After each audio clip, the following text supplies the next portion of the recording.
hearing of the Subcommittee on Consumer Protection of the Commerce Committee will come to order. I'm very pleased to welcome my colleagues, and I want to thank Ranking Member Senator Blackburn for her cooperation and collaboration. We've been working very closely. And the Ranking Member who is here, Senator Wicker, as well as our Chairwoman, Maria Cantwell. Senator Cantwell, I'm sure, will be here shortly.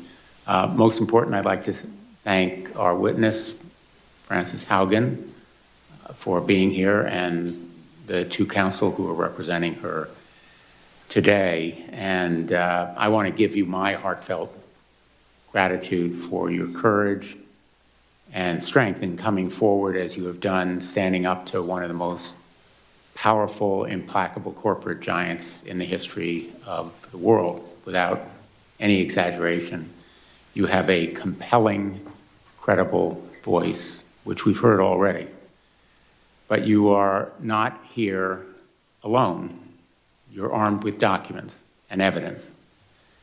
And you speak volumes, as they do, about how Facebook has put profits ahead of people. Among other revelations, the information that you have provided to Congress is powerful proof that Facebook knew its products were harming teenagers. Facebook exploited teens using powerful algorithms that amplified their insecurities and abuses through what it found was an addict's narrative. There is a question, which I hope you will discuss, as to whether there is such a thing as a safe algorithm. Facebook saw teens creating secret accounts that are often hidden from their parents as unique value proposition. In their words, a unique value proposition, a way to drive up numbers for advertisers and shareholders at the expense of safety. And it doubled down on targeting children, pushing products on preteens, not just teens, but preteens, that it knows are harmful to our kids' mental health and well-being. Instead of telling parents, Facebook concealed the facts. It sought to stonewall and block this information from becoming public, including to this committee, when Senator Blackburn and I specifically asked the company. And still, even now, as of just last Thursday, when a Facebook witness came before this committee, it has refused disclosure or even to tell us when it might decide whether to disclose additional documents. And they've continued their tactics even after they knew the destruction it caused. It isn't just that they made money from these practices, but they continued to profit from them. Their profit was more important than the pain that they caused. Last Thursday, the message from Ms. Antigone Davis, Facebook's global head of safety, was simple. Quote, "This research is not a bombshell," end quote. And she repeated the line, "Not a bombshell." Well, this research is the very definition of a bombshell. Facebook and big tech are facing a big tobacco moment, a moment of reckoning. The parallel is striking. I sued Big Tobacco as Connecticut's Attorney General. I helped to lead the states in that legal action, and I remember very, very well the moment in the course of our litigation when we learned of those files that showed not only that Big Tobacco knew that its product caused cancer, but that they had done the research, they concealed the files, and now we knew, and the world knew. And big tech now faces that Big Tobacco jaw-dropping moment of truth. It is documented proof that Facebook knows its products can be addictive and toxic to children. And it's not just that they made money, again, it's that they valued their profit more than the pain that they caused to children and their families. The damage to self-interest and self-worth inflicted by Facebook today will haunt a generation. Feelings of inadequacy and insecurity, rejection, and self-hatred will impact this generation for years to come. Our children are the ones who are victims. Teens today, looking at themselves in the mirror, feel doubt and insecurity. Mark Zuckerberg ought to be looking at himself in the mirror today. And yet, rather than taking responsibility and showing leadership, Mr. Zuckerberg is going sailing. His new modus operandi, no apologies, no admission, no action, nothing to see here. Mark Zuckerberg, you need to come before this committee. You need to explain to Frances Haugen, to us, to the world, and to the parents of America what you were doing and why you did it. Instagram's business model is pretty straightforward. More eyeballs, more dollars. Everything Facebook does is to add more users and keep them on their apps for longer. In order to hook us, Instagram uses our private information to precisely target us with content and recommendations, assessing that what will provoke a reaction will keep us scrolling. Far too often, these recommendations encourage our most destructive and dangerous behaviors. As we showed on Thursday, we created a fake account, my office and I did, as a teen interested in extreme dieting and eating disorders. Instagram latched onto that teenager's initial insecurities. It then pushed more content and recommendations, glorifying eating disorders. That's how Instagram's algorithms can push teens into darker and darker places. Facebook's own researchers called it Instagram's, quote, perfect storm, exacerbating downward spirals. Facebook, as you have put it, Ms. Haugen, so powerfully, maximizes profits and ignores pain. Facebook's failure to acknowledge and to act makes it morally bankrupt. Again and again, Facebook rejected reforms recommended by its own researchers. Last week, Ms. Davis said, quote, we're looking at, end quote, no specific plans, no commitments, only vague platitudes.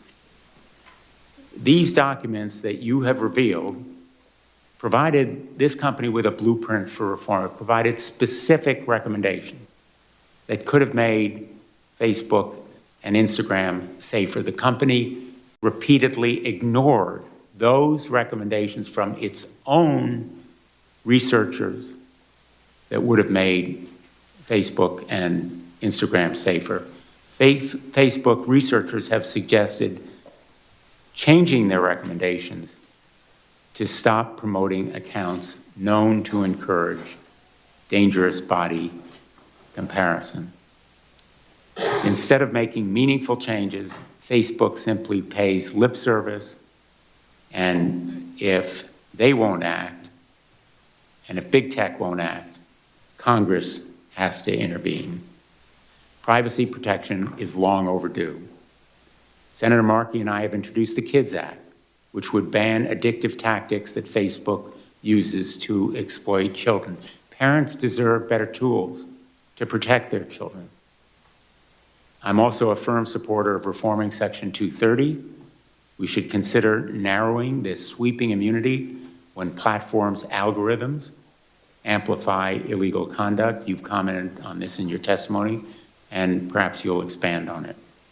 We have also heard compelling recommendations about requiring disclosures of research and independent reviews of these platforms' algorithms, and I plan to pursue these ideas. The Securities and Exchange Commission should investigate your contentions and claims, Ms. Haugen, and so should the Federal Trade Commission. Facebook appears to have misled the public and investors, and if that's correct, it ought to face real penalties as a result of that misleading and deceptive misrepresentation. I want to thank all my colleagues who are here today, because what we have is a bipartisan congressional roadmap for reform that will safeguard and protect children from big tech. That will be a focus of our subcommittee moving forward, and it will continue to be bipartisan. And finally, I'll just end on this note. In the past weeks and days, parents have contacted me with their stories, heartbreaking and spine-chilling stories about children pushed into eating disorders, bullying online, self-injury of the most disturbing kind, and sometimes even taking their lives because of social media. Parents are holding Facebook accountable because of your bravery, Ms. Haugen, and we need to hold accountable Facebook and all big tech as well. Again, my thanks to you. I am going to enter into the record a letter from 52 state attorneys general and from 2 members of the Youth Advisory Board of Sandy Hook Promise, as long as there's no objection. And I will now turn to the ranking member, Senator Blackburn. Thank you, Mr. Chairman, and thank you for entering that letter in the record that we have from our state's attorneys general. Good morning to everyone. It is nice to see people in this hearing room and to be here for the hearing today. Ms. Haugen, we thank you for your appearance before us today and for giving the opportunity not only for Congress, but for the American people to hear from you in this setting, and we appreciate that. Mr. Chairman, I think also thanks to you and your staff that have worked with our team to make certain that we had this hearing and this opportunity today so that we can get more insights into what Facebook is actually doing as they invade the privacy not only of adults, but of children.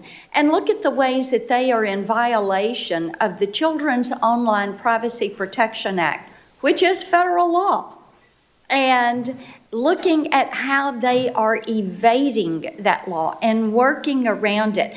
And as the chairman said, privacy and online privacy, passing a federal privacy standard has been long in the works. I filed my first privacy bill when I was in the House back in 2012, and I think that it will be this Congress and this subcommittee that is going to lead the way to online privacy, data security, Section 230 reforms, and of course Senator Klobuchar always wants to talk about antitrust.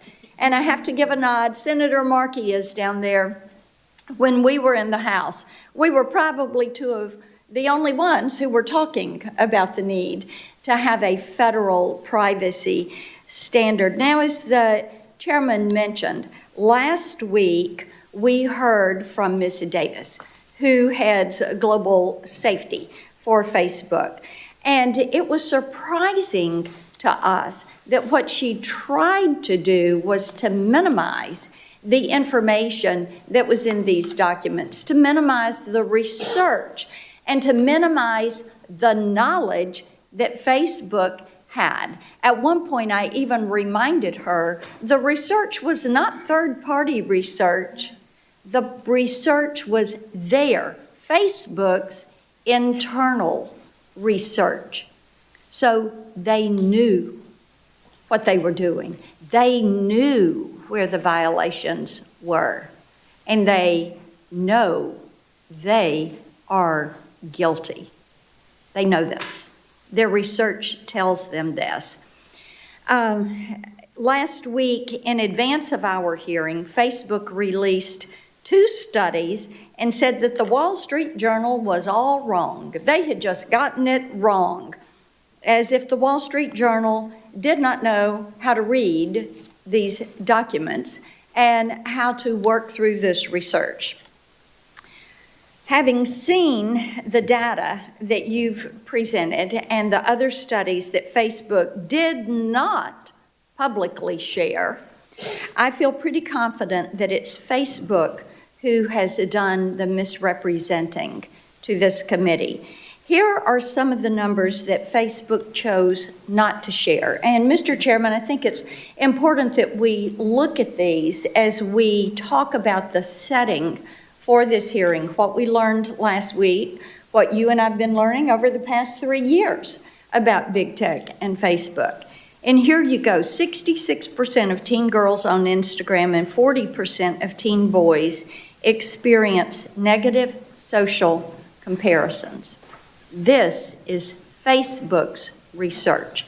52% of teen girls who experienced negative social comparison on Instagram said it was caused by images related to beauty. Social comparison is worse on Instagram because it is perceived as real life, but based on celebrity standards. Social comparison mimics the grief cycle and includes a downward emotional spiral encompassing a range of emotions from jealousy to self-proclaimed body dysmorphia.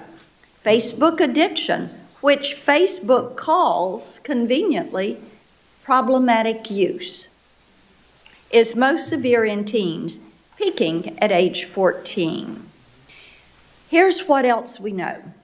Facebook is not interested in making significant changes to improve kids' safety on their platforms, at least not when that would result in losing eyeballs on posts or decreasing their ad revenues. In fact, Facebook is running scared, as they know that, in their own words, young adults are less active and less engaged on Facebook, and that they are running out of teens to add to Instagram.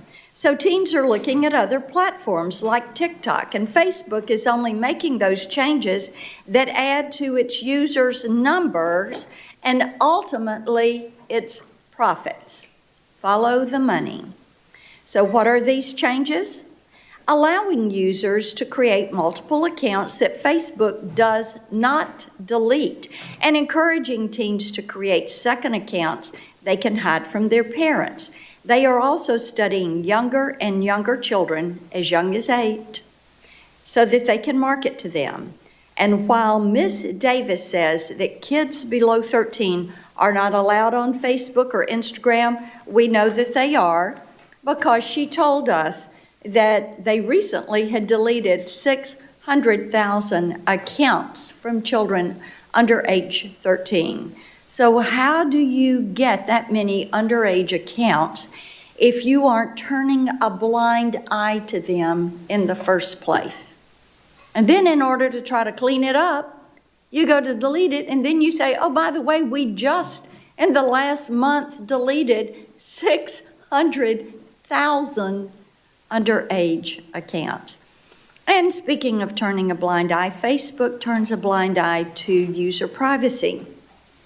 News broke yesterday that the private data of over 1.5 billion, that's right, 1.5 billion Facebook users is being sold on a hacking forum. That's its biggest data breach to date. Examples like this underscore my strong concerns about Facebook collecting the data of kids and teens and what they are doing with it. Facebook also turns a blind eye toward blatant human exploitation taking place on its platform, trafficking, forced labor, cartels, the worst possible things one can imagine. Big tech companies have gotten away with abusing consumers for too long. It is clear that Facebook prioritizes profit over the well-being of children and all users. So as a mother and a grandmother, this is an issue that is of particular concern to me. So we thank you for being here today, Ms. Haugen, and we look forward to getting to the truth about what Facebook is doing with users' data and how they are abusing their privacy and how they show a lack of respect for the individuals that are on their network. We look forward to the testimony. Thank you, Mr. Chairman. Thanks, Senator Black. Thank you, Senator Blackburn. I don't know whether the ranking member would like to make If you don't mind, thank you, Chairman Blumenthal, and I will just take a moment or two. And I do appreciate being able to speak as ranking member of the full committee. This Ms. Haugen, this is a subcommittee hearing. You see some vacant seats. There's pretty good attendance for a subcommittee. There are also a lot of things going on, so people will be coming and going. But I'm willing to predict that this will have almost 100% attendance by members of the subcommittee because of the importance of this subject matter. So thanks for coming forward to share concerns about Facebook's business practices, particularly with respect to children and teens. And of course, that is the main topic of it's the title of our hearing today, Protecting Kids Online. The recent revelations about Facebook's mental health effects on children and its plan to target younger audiences are indeed disturbing. And I think you're going to see a lot of bipartisan concern about this today and in future hearings. They show how urgent it is for Congress to act against powerful tech companies on behalf of children and the broader public. And I say powerful tech companies, they are possessive of immense power. Their product is addictive, and people on both sides of this dais are concerned about this.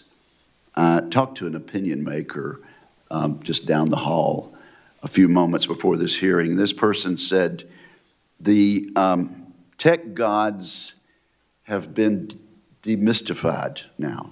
And I think this hearing today, Mr. Chair, is a part of the process of demystifying big tech. The children of America are hooked on their product.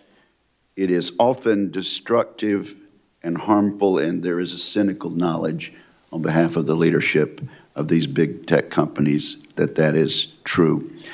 Ms. Haugen, I hope you will have a chance to talk about your work experience at Facebook and perhaps compare it to other social media companies. I also look forward to hearing your thoughts on how this committee and how this Congress can ensure greater accountability and transparency, especially with regard to children. So thank you, Mr. Chairman, and thank you, Ms. Haugen, for being here today.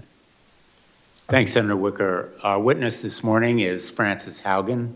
She was the lead product manager on Facebook's civic misinformation team. She holds a degree in electrical and computer engineering from Olin College and an MBA from Harvard. She made the courageous decision, as all of us here and many others around the world know, to leave Facebook and reveal the terrible truths about the company she learned during her tenure there. And I think we are all in agreement here in expressing our gratitude and our admiration for your bravery in coming forward. Thank you, Ms. Haugen. Please proceed.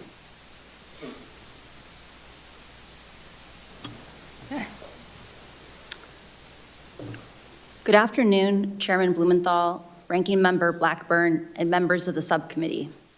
Thank you for the opportunity to appear before you. My name is Frances Haugen. I used to work at Facebook. I joined Facebook because I think Facebook has the potential to bring out the best in us. But I'm here today because I believe Facebook's products harm children, stoke division, and weaken our democracy. The company's leadership knows how to make Facebook and Instagram safer, but won't make the necessary changes because they have put their astronomical profits before people. Congressional action is needed. They won't solve this crisis without your help. Yesterday, we saw Facebook get taken off the internet. I don't know why it went down, but I know that for more than 5 hours, Facebook wasn't used to deepen divides, destabilize democracies, and make young girls and women feel bad about their bodies. It also means that millions of small businesses weren't able to reach potential customers, and countless photos of new babies weren't joyously celebrated by family and friends around the world. I believe in the potential of Facebook. We can have social media we enjoy that connects us without tearing apart our democracy, putting our children in danger, and sowing ethnic violence around the world. We can do better. I have worked as a product manager at large tech companies since 2006, including Google, Pinterest, Yelp, and Facebook. My job has largely focused on algorithmic products like Google Plus Search and recommendation systems like the one that powers the Facebook newsfeed. Having worked on 4 different types of social networks, I understand how complex and nuanced these problems are. However, the choices being made inside of Facebook are disastrous for our children, for our public safety, for our privacy, and for our democracy. And that is why we must demand Facebook make changes. During my time at Facebook, first working as the lead product manager for civic misinformation, and later on counter-espionage, I saw Facebook repeatedly encounter conflicts between its own profits and our safety. Facebook consistently resolved these conflicts in favor of its own profits. The result has been more division, more harm, more lies, more threats, and more combat. In some cases, this dangerous online talk has led to actual violence that harms and even kills people. This is not simply a matter of certain social media users being angry or unstable, or about one side being radicalized against the other. It is about Facebook choosing to grow at all costs, becoming an almost $1 trillion company by buying its profits with our safety. During my time at Facebook, I came to realize a devastating truth. Almost no one outside of Facebook knows what happens inside of Facebook. The company intentionally hides vital information from the public, from the US government, and from governments around the world. The documents I have provided to Congress prove that Facebook has repeatedly misled the public about what its own research reveals about the safety of children, the efficacy of its artificial intelligence systems, and its role in spreading divisive and extreme messages. I came forward because I believe that every human being deserves the dignity of the truth. The severity of this crisis demands that we break out of our previous regulatory frames. Facebook wants to trick you into thinking that privacy protections or changes to Section 230 alone will be sufficient. While important, these will not get to the core of the issue, which is that no one truly understands the destructive choices made by Facebook except Facebook. We can afford nothing less than full transparency. As long as Facebook is operating in the shadows, hiding its research from public scrutiny, it is unaccountable. Until the incentives change, Facebook will not change. Left alone, Facebook will continue to make choices that go against the common good, our common good. When we realized big tobacco was hiding the harms it caused, the government took action. When we figured out cars were safer with seatbelts, the government took action. And when our government learned that opioids were taking lives, the government took action. I implore you to do the same here. Today, Facebook shapes our perception of the world by choosing the information we see. Even those who don't use Facebook are impacted by the majority who do. A company with such frightening influence over so many people, over their deepest thoughts, feelings, and behavior, needs real oversight. But Facebook's closed design means it has no real oversight. Only Facebook knows how it personalizes your feed for you. At other large tech companies like Google, any independent researcher can download from the internet the company's search results and write papers about what they find. And they do. But Facebook hides behind walls that keeps researchers and regulators from understanding the true dynamics of their system. Facebook will tell you privacy means they can't give you data. This is not true. When tobacco companies claimed that filtered cigarettes were safer for consumers, scientists could independently invalidate these marketing messages and confirm that, in fact, they posed a greater threat to human health. The public cannot do the same with Facebook. We are given no other option than to take their marketing messages on blind faith. Not only does the company hide most of its own data, my disclosure has proved that when Facebook is directly asked questions as important as, how do you impact the health and safety of our children, they mislead and they choose to mislead and misdirect. Facebook has not earned our blind faith. This inability to see into Facebook's actual systems and confirm how they work is communicated and confirm that they work as communicated is like the Department of Transportation regulating cars by only watching them drive down the highway. Today, no regulator has a menu of solutions for how to fix Facebook because Facebook didn't want them to know enough about what's causing the problems. Otherwise, there wouldn't have been need for a whistleblower. How is the public supposed to assess if Facebook is resolving conflicts of interest in a way that is aligned with the public good if the public has no visibility into how Facebook operates? This must change. Facebook wants you to believe that the problems we're talking about are unsolvable. They want you to believe in false choices. They want you to believe that you must choose between a Facebook full of divisive and extreme content or losing one of the most important values our country was founded upon, free speech. That you must choose between public oversight of Facebook's choices and your personal privacy. That to be able to share fun photos of your kids with old friends, you must also be inundated with anger-driven virality. They want you to believe that this is just part of the deal. I am here today to tell you that's not true. These problems are solvable. A safer, free speech respecting, more enjoyable social media is possible. But there's one thing that I hope everyone takes away from these disclosures.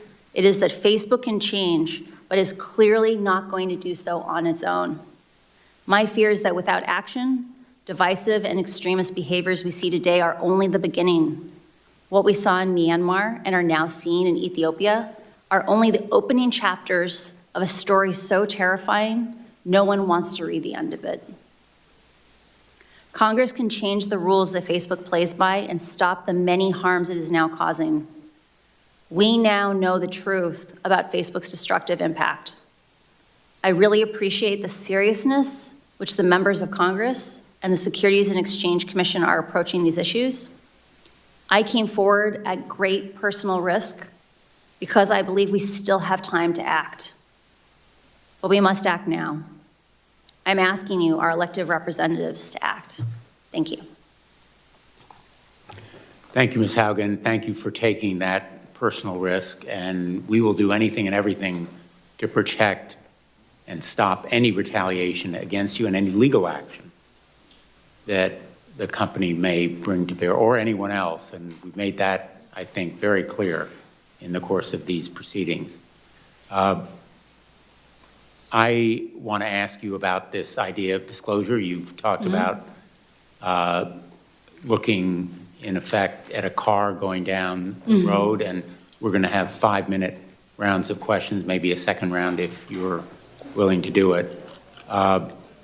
We're here today to look under the hood, and that's what we need to do more. In August, Senator Blackburn and I wrote to Mark Zuckerberg, and we asked him pretty straightforward questions about how the company works and safeguards children and teens on Instagram. Facebook dodged, duffed, sidetracked, in effect misled us.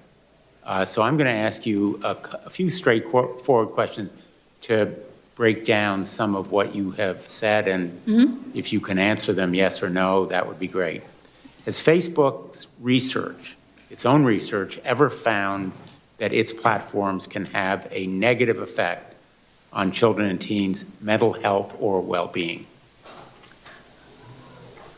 Many of Facebook's internal research reports indicate that Facebook has a serious negative harm on a significant portion of teenagers and younger and children. And has Facebook ever offered features that it knew had a negative effect on children's and teens' mental health?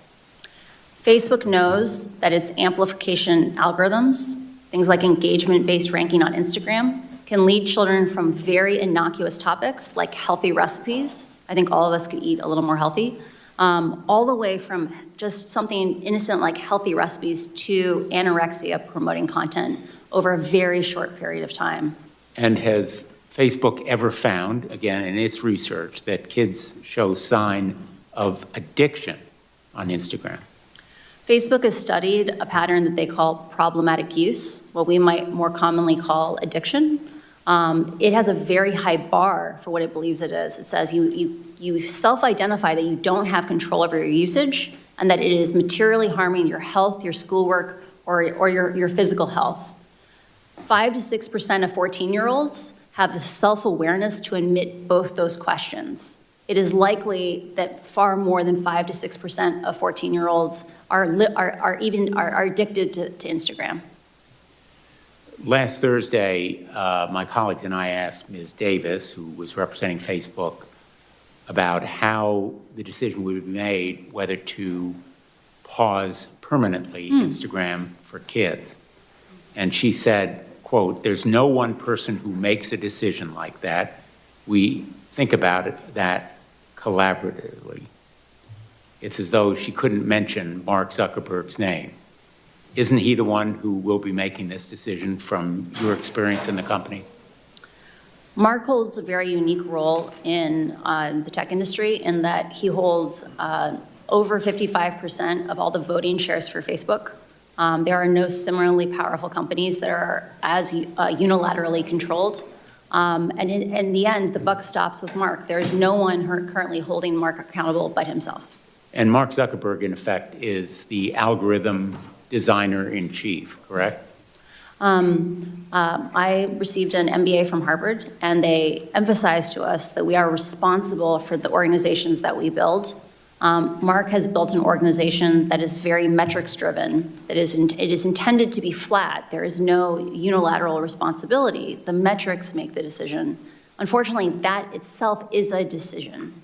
And in the end, if he is the CEO and the chairman of Facebook, he is responsible for those decisions. The buck stops with him. The buck stops with him. And speaking of the buck stopping, you have said that Facebook should declare moral bankruptcy. I agree. Yeah. I think its actions and its failure to acknowledge its responsibility indicate moral bankruptcy. There is a cycle occurring inside the company where Facebook has struggled for a long time to recruit and retain the number of employees it needs to tackle the large scope of projects that it has chosen to take on. Facebook is stuck in a cycle where it struggles to hire. That causes it to understaff projects, which causes scandals, which then makes it harder to hire. Part of why Facebook needs to come out and say, we did something wrong, we made some choices that we regret, is the only way we can move forward and heal Facebook is we first have to admit the truth. Like the way we'll have reconciliation and we can move forward is by first being honest and declaring moral bankruptcy. Being honest and acknowledging that Facebook has caused and aggravated a lot of pain simply to make more money. And it has profited off spreading disinformation and misinformation and sowing hate. Facebook's answers to Facebook's destructive impact always seems to be more Facebook. We need more Facebook, which means more pain and more money for Facebook. Would you agree? I don't think at any point Facebook set out to make a destructive platform. I think it is a challenge of that Facebook has set up an organization where the parts of the organization responsible for growing and expanding the organization are separate and not regularly cross-pollinated with the parts of the company that focus on the harms that the company is causing. And as a result, regularly, integrity actions, projects that were hard fought by the teams trying to keep us safe, are undone by new growth projects that counteract those same remedies. So I do think it's a thing of there are organizational problems that need oversight, and Facebook needs help in order to move forward to a more healthy place. And whether it's teens bullied into suicidal thoughts or the genocide of ethnic minorities in Myanmar or fanning the flames of division within our own country or in Europe, they are ultimately responsible for the immorality of the pain that's caused. Facebook needs to take responsibility for the consequences of its choices. It needs to be willing to accept small trade-offs on profit. And I think just that act of being able to admit that it's a mixed bag is important. And I think that what we saw from Antigone last week is an example of the kind of behavior we need to support Facebook in growing out of, which is instead of just focusing on all the good they do, admit they have responsibilities to also remedy the harm. But Mark Zuckerberg's new policy is no apologies, no admissions, no acknowledgement, nothing to see here. We're going to deflect it and go sailing. I turn to the ranking member.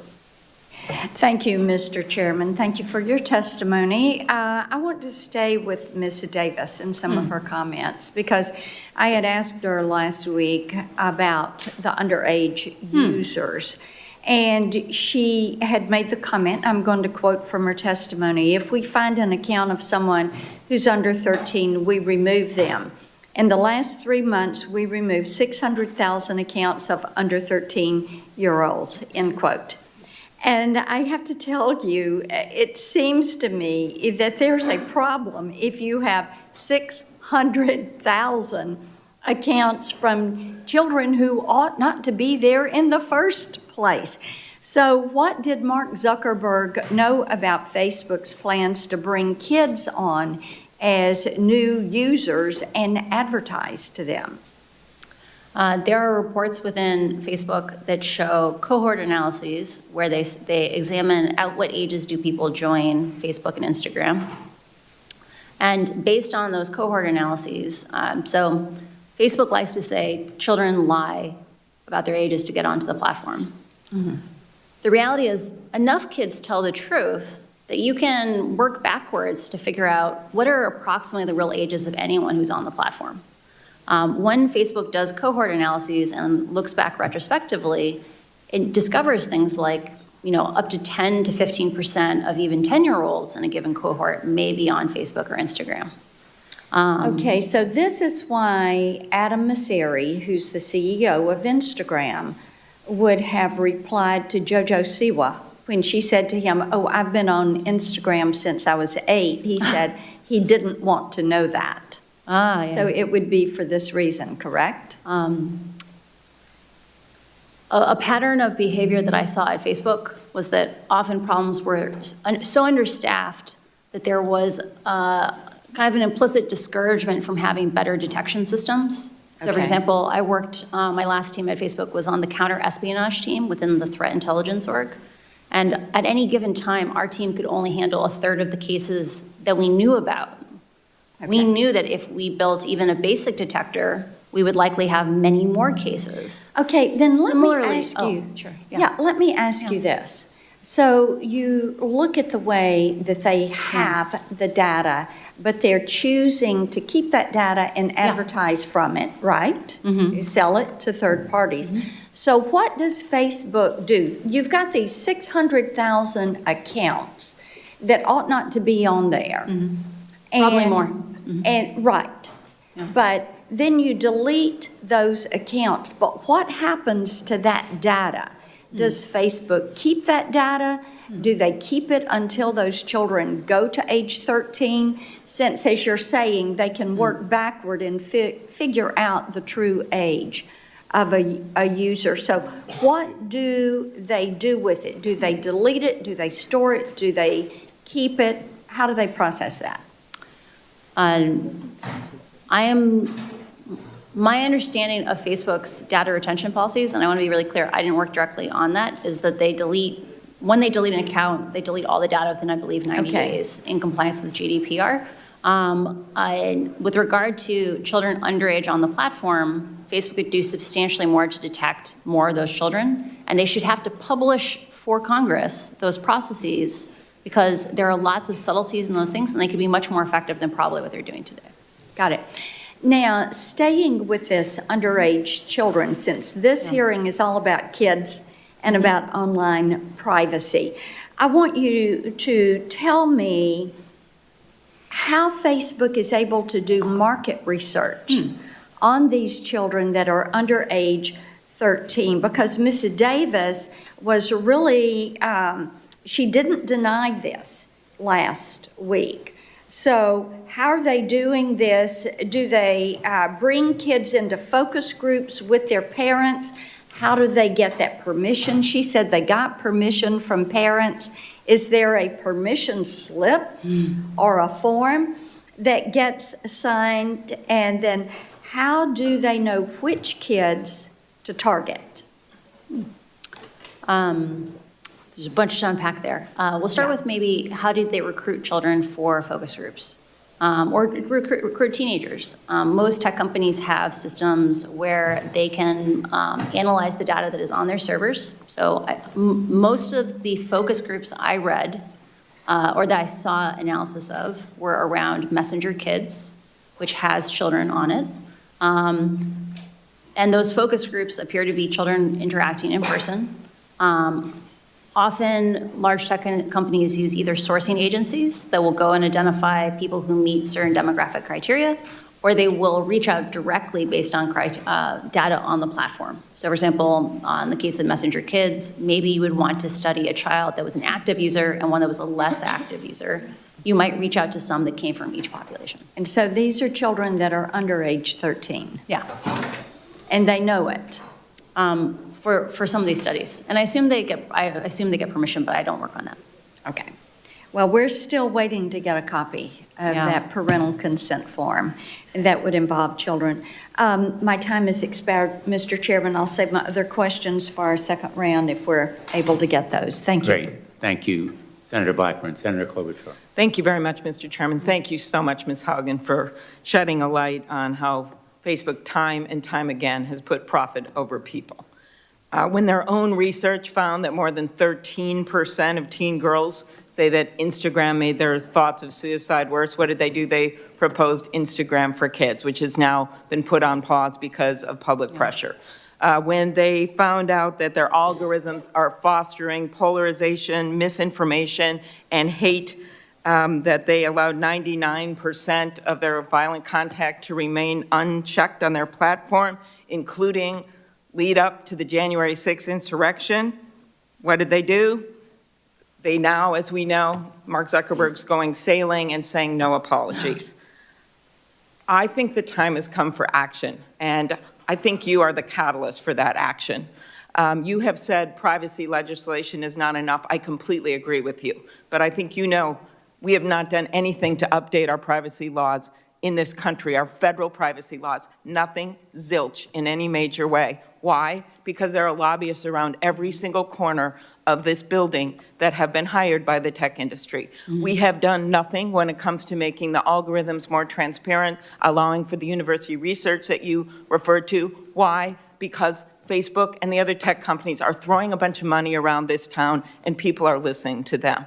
We have done nothing significantly past, although we are on a bipartisan basis working in the antitrust subcommittee to get something done on consolidation, which you understand allows the dominant platforms to control all this, like the bullies in the neighborhood, buy out the companies that maybe could have competed with them and added the bells and whistles. So the time for action is now. So I'll start with something that I asked Facebook's head of safety when she testified before us last week. I asked her how they estimate the lifetime value of a user for kids who start using their products before they turn 13. She evaded the question and said, that's not the way we think about it. Is that right, or is it your experience that Facebook estimates and puts a value on how much money they get from users in general? I'll get to kids in a second. Is that a motivating force for them? Based on what I saw in terms of allocation of integrity spending, so one of the things disclosed in the Wall Street Journal was that I believe it's like 87% of all the misinformation spending is spent on English, but only about like 9% of the users are English speakers. It seems that Facebook invests more in users who make them more money, even though the danger may not be evenly distributed based on profitability. Does it make sense that having a younger person get hooked on social media at a young age makes them more profitable over the long term as they have a life ahead of them?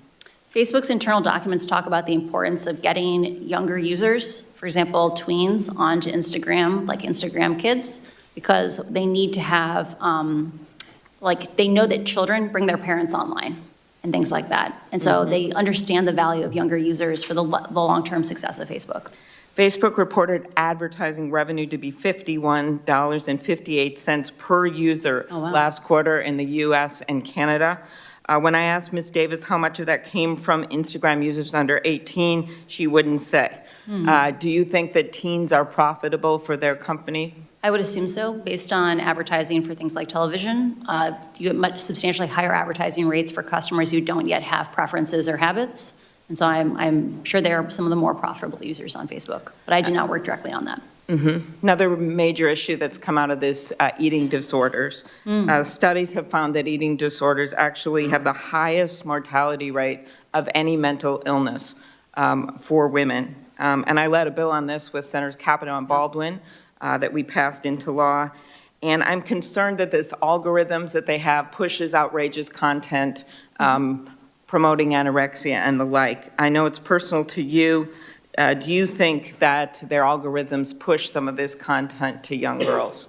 Facebook knows that the engagement-based ranking, the way that they pick the content in Instagram for young users, for all users, amplifies preferences. And they have done something called a proactive incident response, where they take things that they've heard, for example, like, can you be led by the algorithms to anorexia content? And they have literally recreated that experiment themselves and confirmed, yes, this happens to people. So Facebook knows that they are leading young users to anorexia content. Do you think they are deliberately designing their product to be addictive beyond even that content? Facebook has a long history of having a successful and very effective growth division, where they take little tiny tweaks and they constantly are trying to optimize it to grow. Those kinds of stickiness could be construed as things that facilitate addiction. Right. Last thing I'll ask is, we've seen this same kind of content in the political world. You brought up other countries and what's been happening there. On 60 Minutes, you said that Facebook implemented safeguards to reduce misinformation ahead of the 2020 election, but turned off those safeguards right after the election.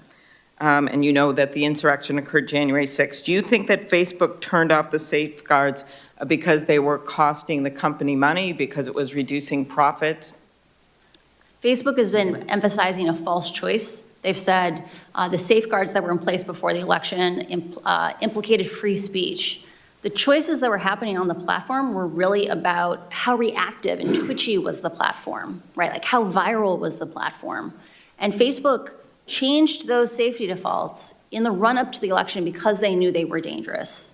And because they wanted that growth back, they wanted the acceleration of the platform back after the election, they returned to their original defaults. And the fact that they had to break the glass on January 6th and turn them back on, I think that's deeply problematic. Agree. Thank you very much for your bravery in coming forward. Senator Thune. Thank you, Mr. Chair and Ranking Member Blackburn.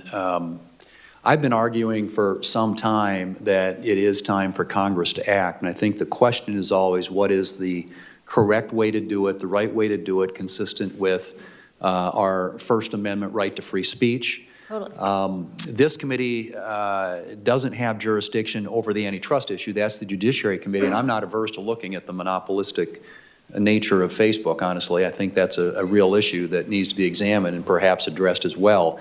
But at least under this committee's jurisdiction, there are a couple of things I think we can do. And I have a piece of legislation, and Senators Blackburn and Blumenthal are both co-sponsors, called the Filter Bubble Transparency Act. And essentially what it would do is give users the options to engage with social media platforms without being manipulated by these secret formulas that essentially dictate the content that you see when you open up an app or log on to a website.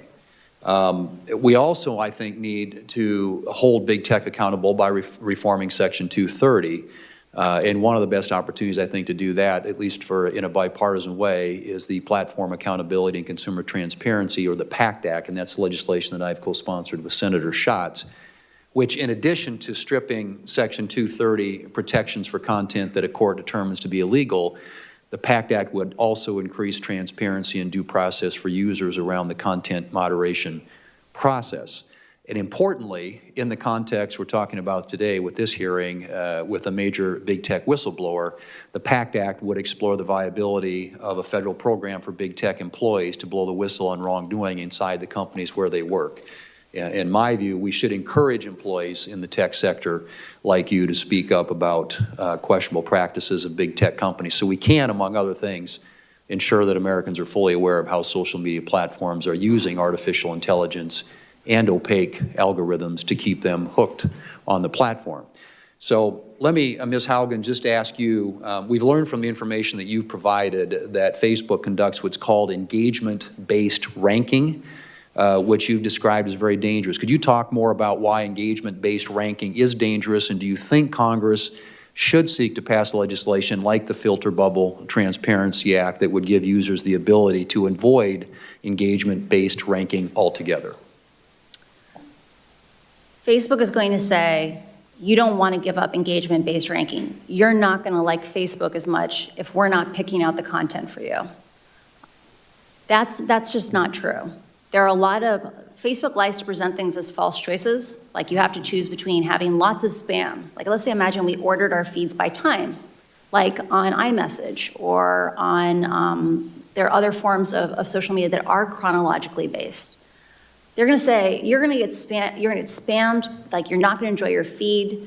The reality is that those experiences have a lot of permutations. There are ways that we can make those experiences where computers don't regulate what we see. We together socially regulate what we see. But they don't want us to have that conversation because Facebook knows that when they pick out the content that we focus on using computers, we spend more time on their platform, they make more money. The dangers of engagement-based ranking are that Facebook knows that content that elicits an extreme reaction from you is more likely to get a click, a comment, or reshare. And it's interesting because those clicks and comments and reshares aren't even necessarily for your benefit. It's because they know that other people will produce more content if they get the likes and comments and reshares. They prioritize content in your feed so that you will give little hits of dopamine to your friends so they will create more content. And they have run experiments on people, producer-side experiments, where they have confirmed this. So Yeah. you and your part of the information you provided the Wall Street Journal, it's been found that Facebook altered its algorithm in an attempt to boost these meaningful social interactions, or MSI. But rather than strengthening bonds between family and friends on the platform, the algorithm instead rewarded more outrage and sensationalism. And I think Facebook would say that its algorithms are used to connect individuals with other friends and family that are largely positive. Do you believe that Facebook's algorithms make its platform a better place for most users, and should consumers have the option to use Facebook and Instagram without being manipulated by algorithms designed to keep them engaged on that platform? I strongly believe, like I've spent most of my career working on systems like engagement-based ranking. Like when I come to you and say these things, I'm basically damning 10 years of my own work, right? Engagement-based ranking, Facebook says we can do it safely because we have AI. You know, the artificial intelligence will find the bad content that we know our engagement-based ranking is promoting. They've written blog posts on how they know engagement-based ranking is dangerous, but the AI will save us.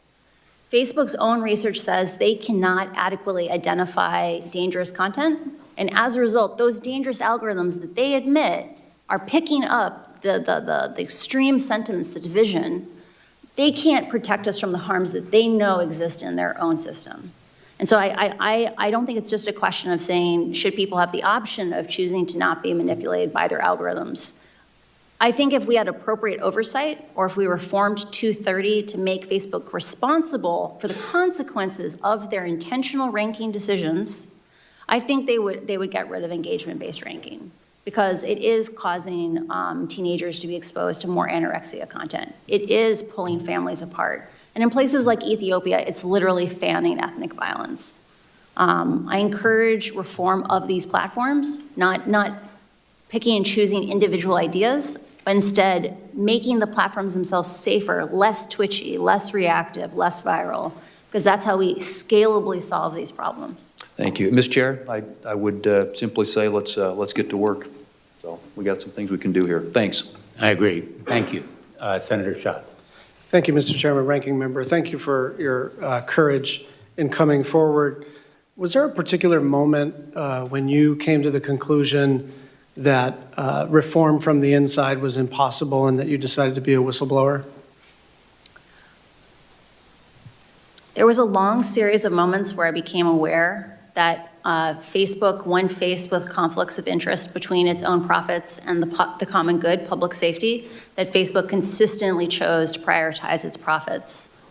I think the moment at which I realized we needed to get help from the outside, that the only way these problems would be solved is by solving them together, not solving them alone, was when civic integrity was dissolved following the 2020 election. It really felt like a betrayal of the promises that Facebook had made to people who had sacrificed a great deal to keep the election safe by basically dissolving our community and integrating it in just other parts of the company. And when I know their response is that they've sort of distributed the duties.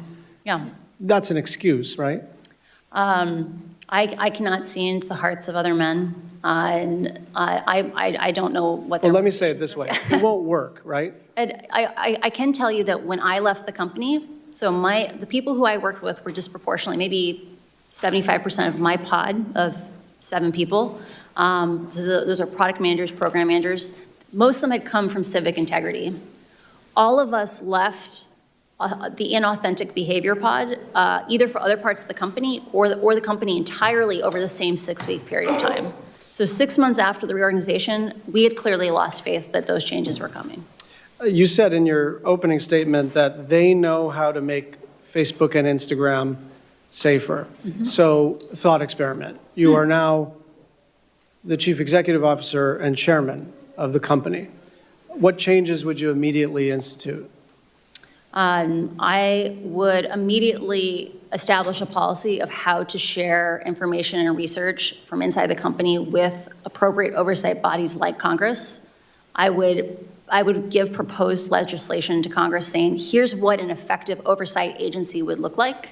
I would actively engage with academics to make sure that people who are confirming are Facebook's marketing message is true have the information they need to confirm these things.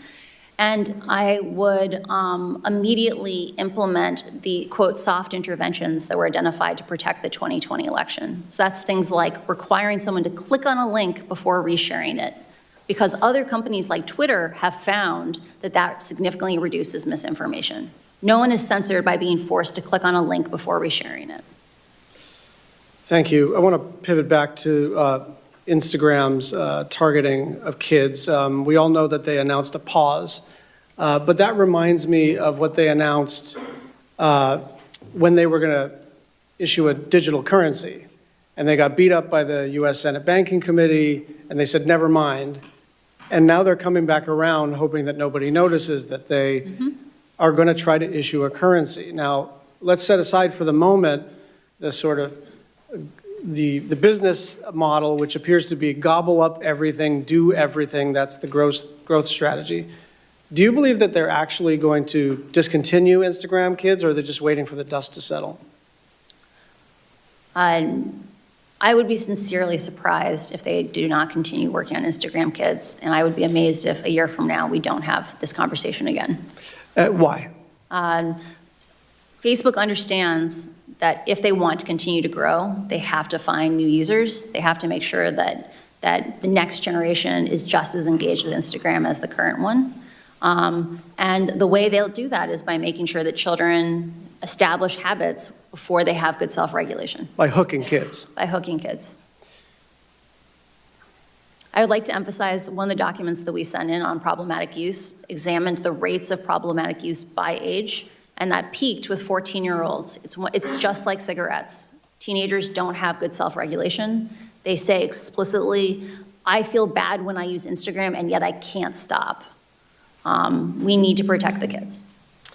Just my final question, I have a long list of misstatements, misdirections, and outright lies from the company. I don't have the time to read them, but you're as intimate with all of these deceptions as I am, so I will just jump to the end. If you were a member of this panel, would you believe what Facebook is saying? I would not believe, Facebook has not earned our right to just have blind trust in them. Trust is, last week, one of the most beautiful things that I heard on the committee was trust is earned, and Facebook has not earned our trust. Thank you. Thanks, Senator Schatz. Senator Moran, and then we've been joined by the chair, Senator Cantwell. She'll be next. We're going to break at about 11:30, if that's okay, because we have a vote. Okay. And then we'll reconvene. Okay. Mr. Chairman, thank you. The conversation so far reminds me that you and I ought to resolve our differences and introduce legislation. So as Senator Thune said, let's go to work. Our differences are very minor, or they seem very minor in the face of the revelations that we've now seen, so I'm hoping we can move forward, Senator Moran. I share that view, Mr. Chairman. Thank you. Thank you very much for your testimony. What examples do you know? We've talked about particularly children, teenage girls in specifically, but what other examples do you know about where Facebook or Instagram knew its decisions would be harmful to its users, but still proceeded with the plan and executed those harmful behavior?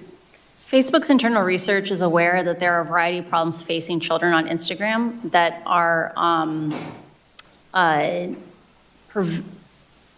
they know that severe harm is happening to children. For example, in the case of bullying, Facebook knows that Instagram dramatically changes the experience of high school. So when we were in high school, or when I was in high school, most kids You looked at me and changed your wording. Sorry.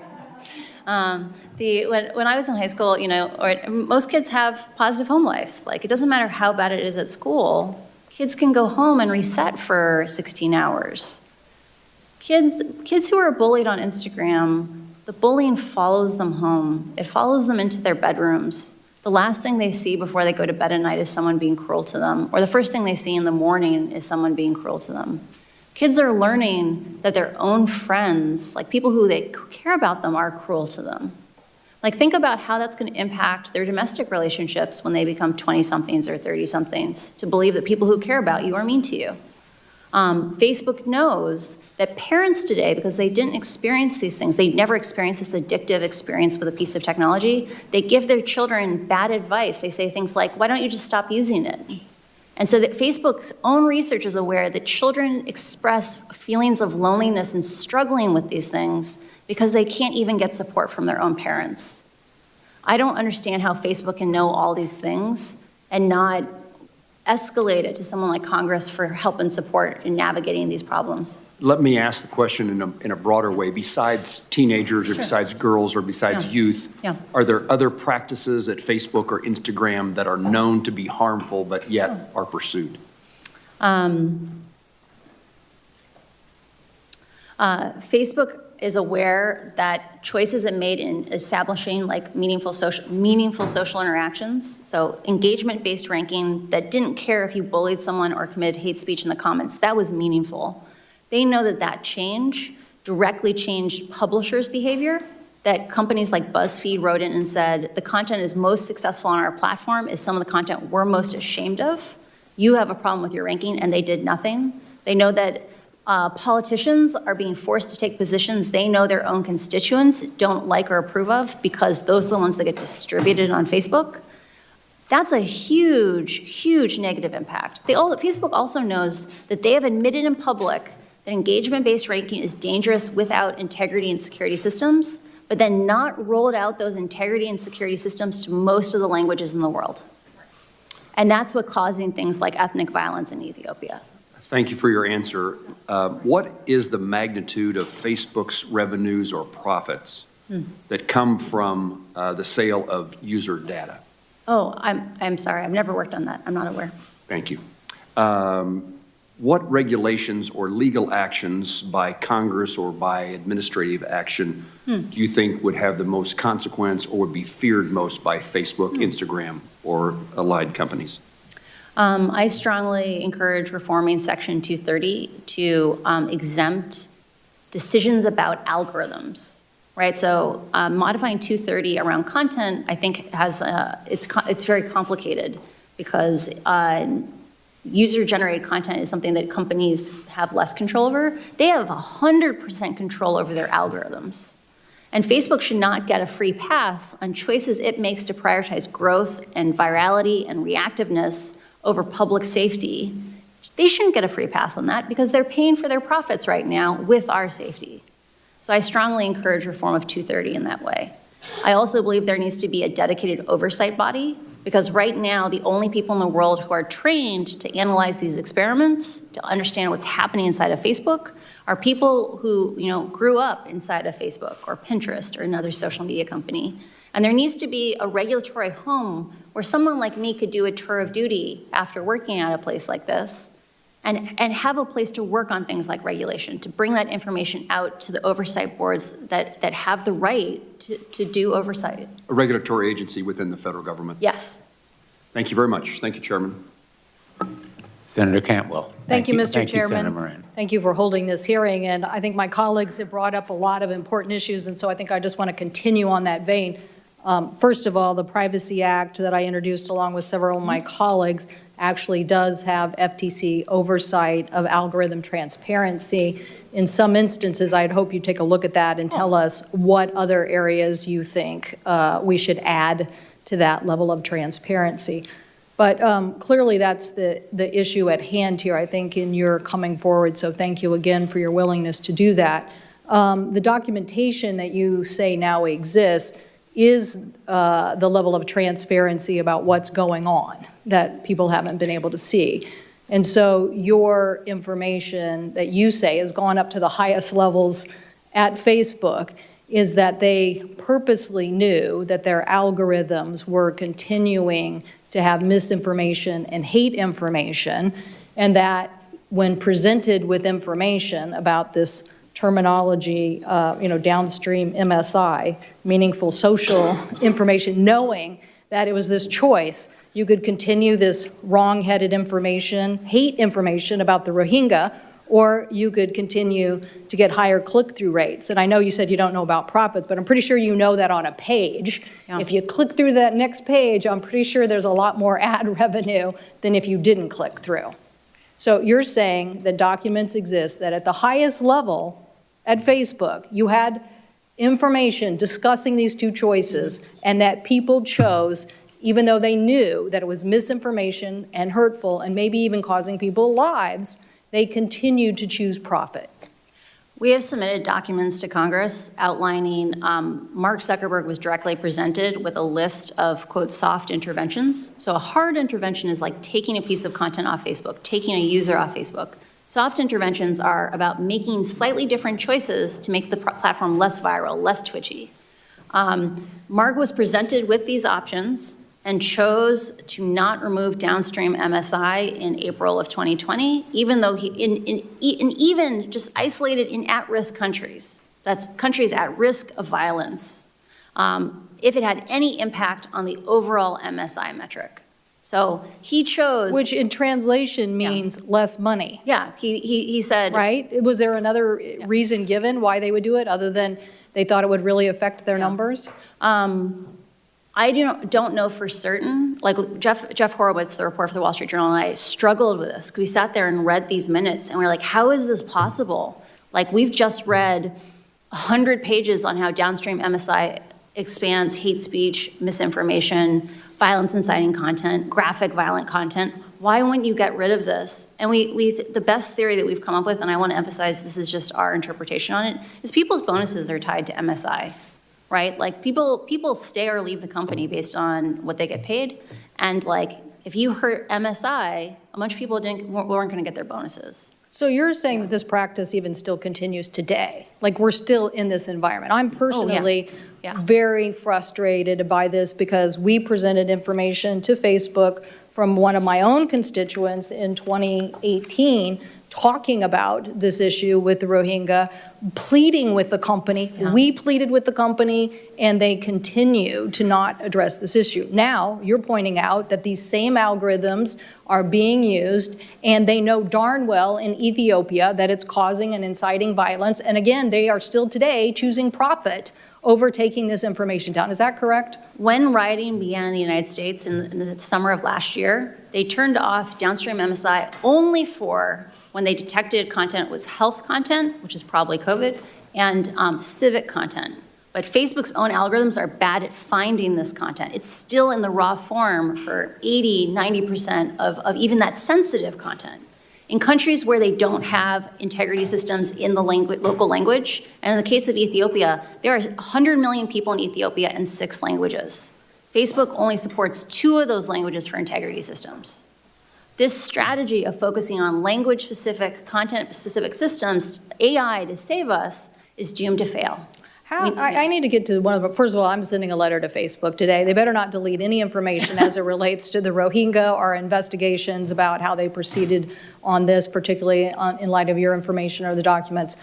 But aren't we also now talking about advertising fraud? Aren't you selling something to advertisers that's not really what they're getting?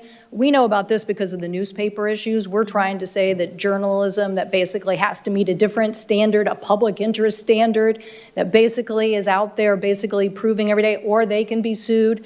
These guys are a social media platform that doesn't have to live with that. And then the consequences, they're telling their advertisers that this was with the we see it. We see it. People are coming back to the local journalism because they're like, we want to be with the trusted brand. We don't want to be in, your website. So I think your finding for the SEC is an interesting one, but I think that we also have to look at what are the other issues here. And one of them is, did they defraud advertisers in telling them this was the advertising content that you were going to be advertising in, when in reality it was something different. It was based on a different model.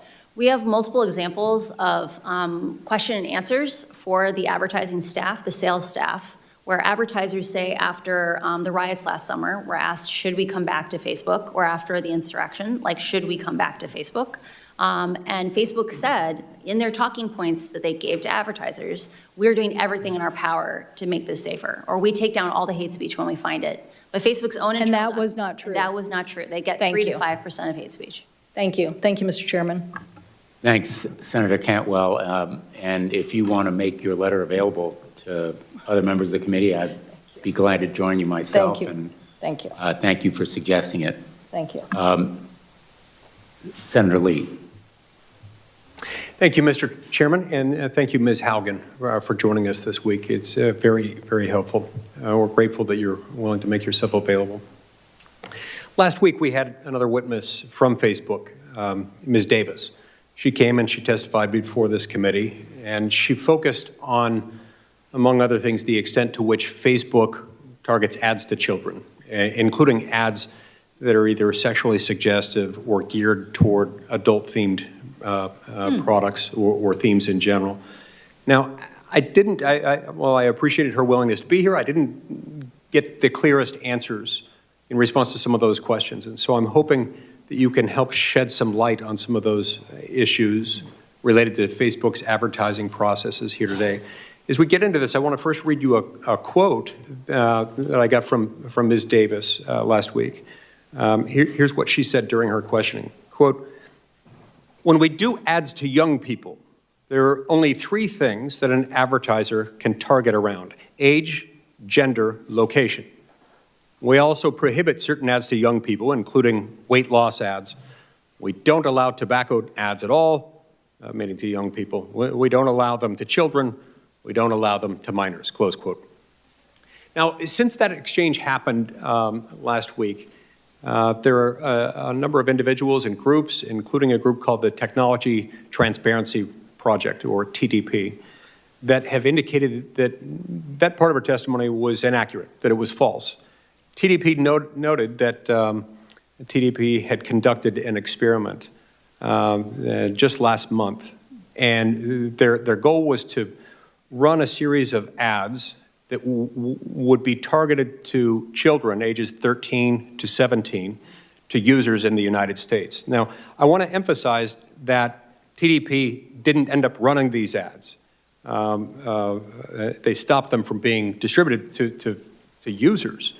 But Facebook did, in fact, approve them. And as I understand it, Facebook approved them for an audience of up to 9.1 million users, all of whom were teens. So I brought a few of these to show you today. This is the first one I wanted to showcase.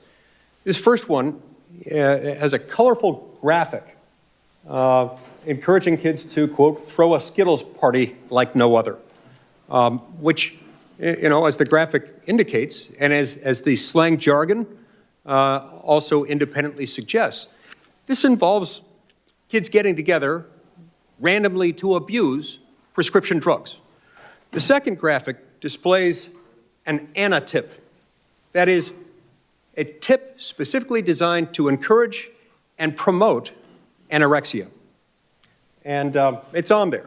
Now, the language, the anti-tip itself, independently promotes that. The ad also promotes it, insofar as it was suggesting these are images you ought to look at when you need motivation to be more anorexic, I guess you could say. Now, the third one invites children to find their partner online and to make a love connection. You look lonely, find your partner now to make a love connection. Now look, it'd be an entirely different kettle of fish if this were targeted to an adult audience. It is not. It's targeted to 13 to 17-year-olds. Now, obviously, I don't support, and TDP does not support these messages, particularly when targeted to impressionable children. And again, just to be clear, TDP did not end up pushing the ads out after receiving Facebook's approval. But it did, in fact, receive Facebook's approval. So I think this says something.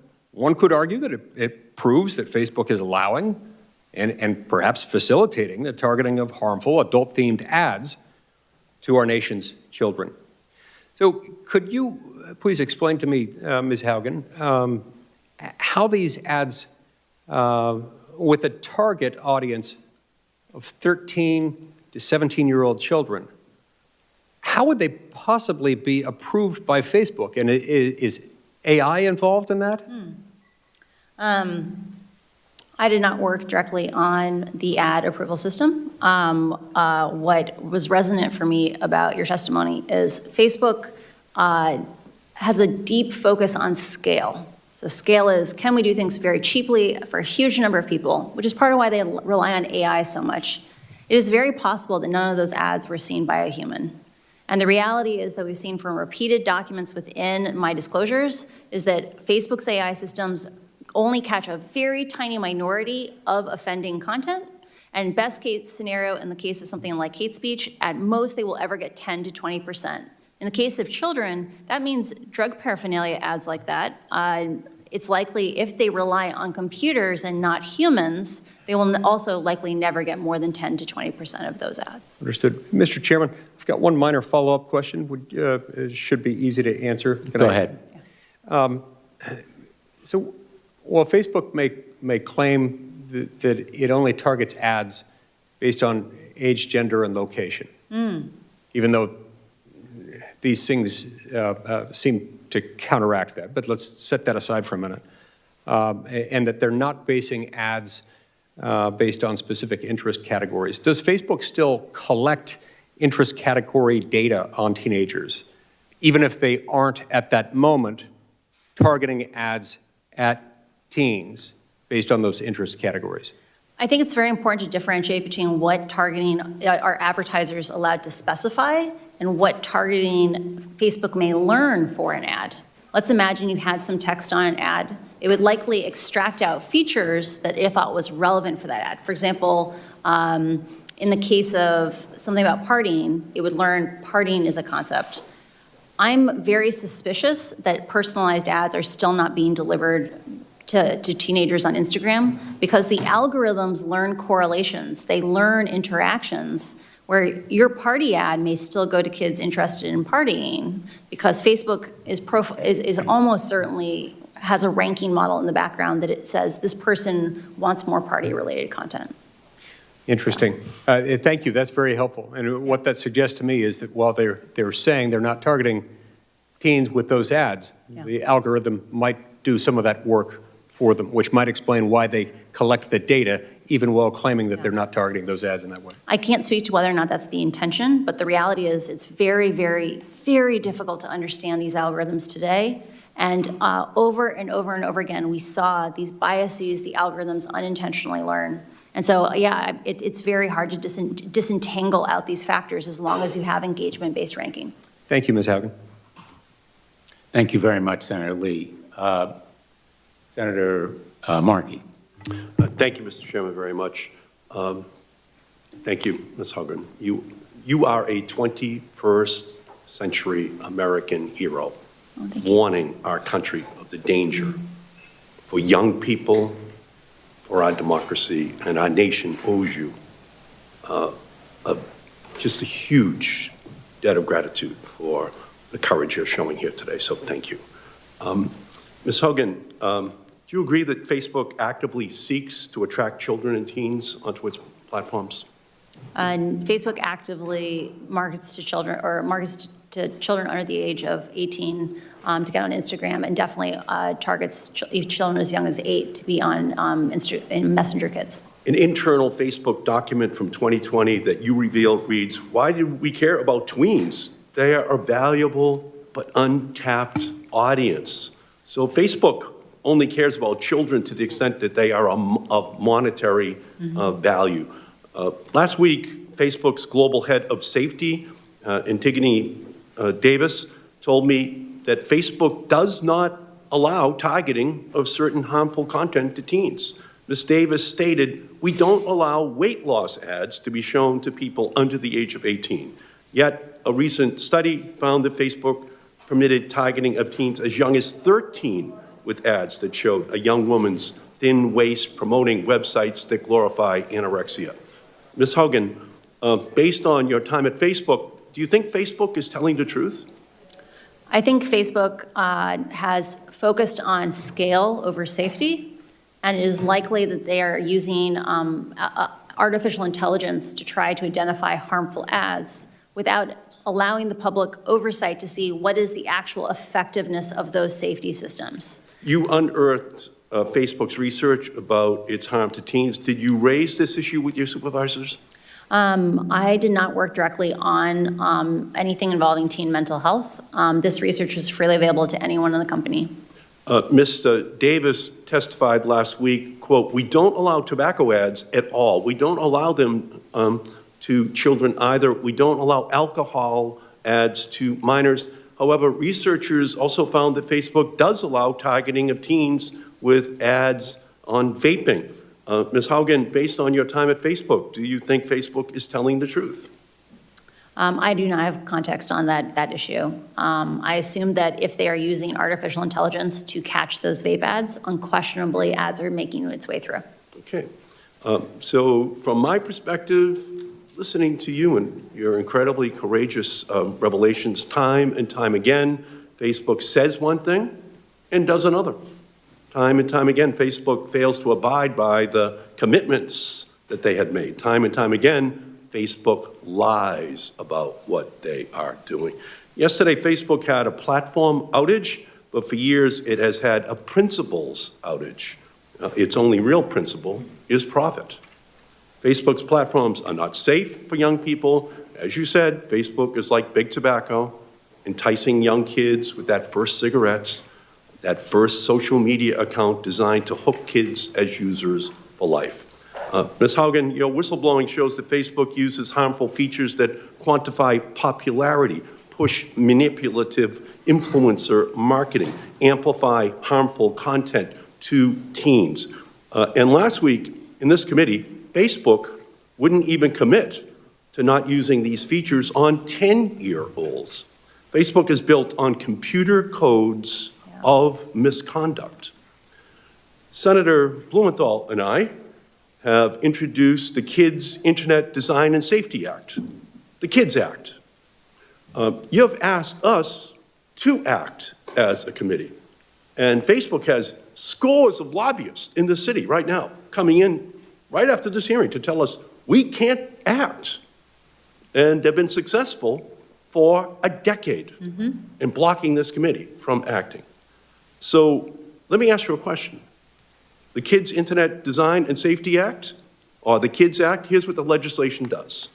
It includes outright bans on children's app features that, one, quantify popularity with likes and follower counts, promotes promotes influencer marketing, and three, that amplifies toxic posts, and that it would prohibit Facebook from using its algorithms to promote toxic posts. Should we pass that legislation? I strongly encourage reforms that push us towards human-scale social media and not computer-driven social media. Those amplification harms are caused by computers choosing what's important to us, not our friends and family. And I encourage any system that children are exposed to not use amplification systems. So you agree that Congress has to enact these special protections for children and teens that stop social media companies from manipulating young users and threatening their well-being, to stop using its algorithm to harm kids. You agree with that? I do believe Congress must act to protect children. And children and teens also need a privacy online Bill of Rights. I'm the author of the Children's Online Privacy Protection Act of 1998. But it's only for kids under 13 because the industry stopped me from making it age 16 in 1998, because it was already their business model. But we need to update that law for the 21st century. Tell me if this should pass. One, create an online eraser button so that young users can tell websites to delete the data they've collected about them. Two, give young teens under the age of 16 and their parents control of their information. And three, ban targeted ads to children. I support all those actions. Thank you.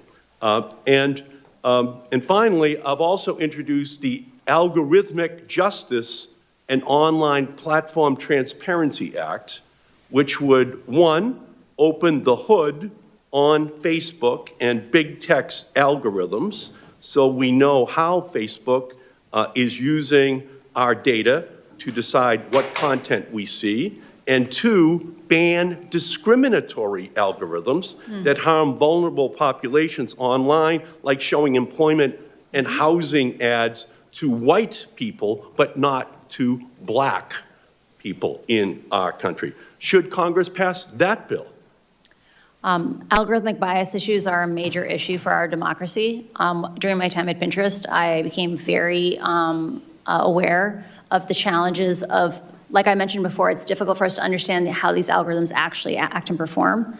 Facebook is aware of complaints today by people like African Americans saying that Reels doesn't give African Americans the same distribution as white people. And until we have transparency and our ability to confirm ourselves that Facebook's marketing messages are true, we will not have a system that is compatible with democracy. So I thank Senator Lee. I agree with you in your line of questions. I wrote Facebook asking them to explain that discrepancy, because Facebook, I think, is lying about targeting 13 to 15-year-olds. So here's my message for Mark Zuckerberg. Your time of invading our privacy, promoting toxic content, and preying on children and teens is over. Congress will be taking action. You can work with us or not work with us, but we will not allow your company to harm our children and our families and our democracy any longer. Thank you, Ms. Haugen. We will act. Thanks, Senator Markey. We're going to turn to Senator Blackburn, and then we will take a break. I know that there's some interest in another round of questions. Maybe, maybe we'll turn to Senator Lujan for his questions before. Well, we've got Cruz and Scott. And we have others, so Yes. we'll come back after the. Mr. Chairman? Yeah. I have to go to sit in the chair starting at noon today. Why don't we turn to, you had one question? Yeah, I do. I have one question. This relates to what Mr. Markey was asking. Does Facebook ever employ child psychologists or mental health professionals to deal with these children online issues that we're discussing? Facebook has many researchers with PhDs. I assume some of them are, I know that some have psychology degrees. I'm not sure if they are child specialists. Facebook also works with external agencies that are specialists at children's rights online. Senator Lujan, and then at the conclusion of Senator Lujan's questions, we'll take a break. We'll come back at noon. Thank you, Mr. Chairman, and I appreciate the indulgence of the committee. Ms. Haugen, last week, the committee heard directly from Ms. Davis, the global head of safety for Facebook. During the hearing, the company contested their own internal research as if it does not exist. Yes or no, does Facebook have internal research indicating that Instagram harms teens, particularly harming perceptions of body image, which disproportionately affects young women? Yes, Facebook has extensive research on the impacts of its products on teenagers, including young women. Thank you for confirming these reports.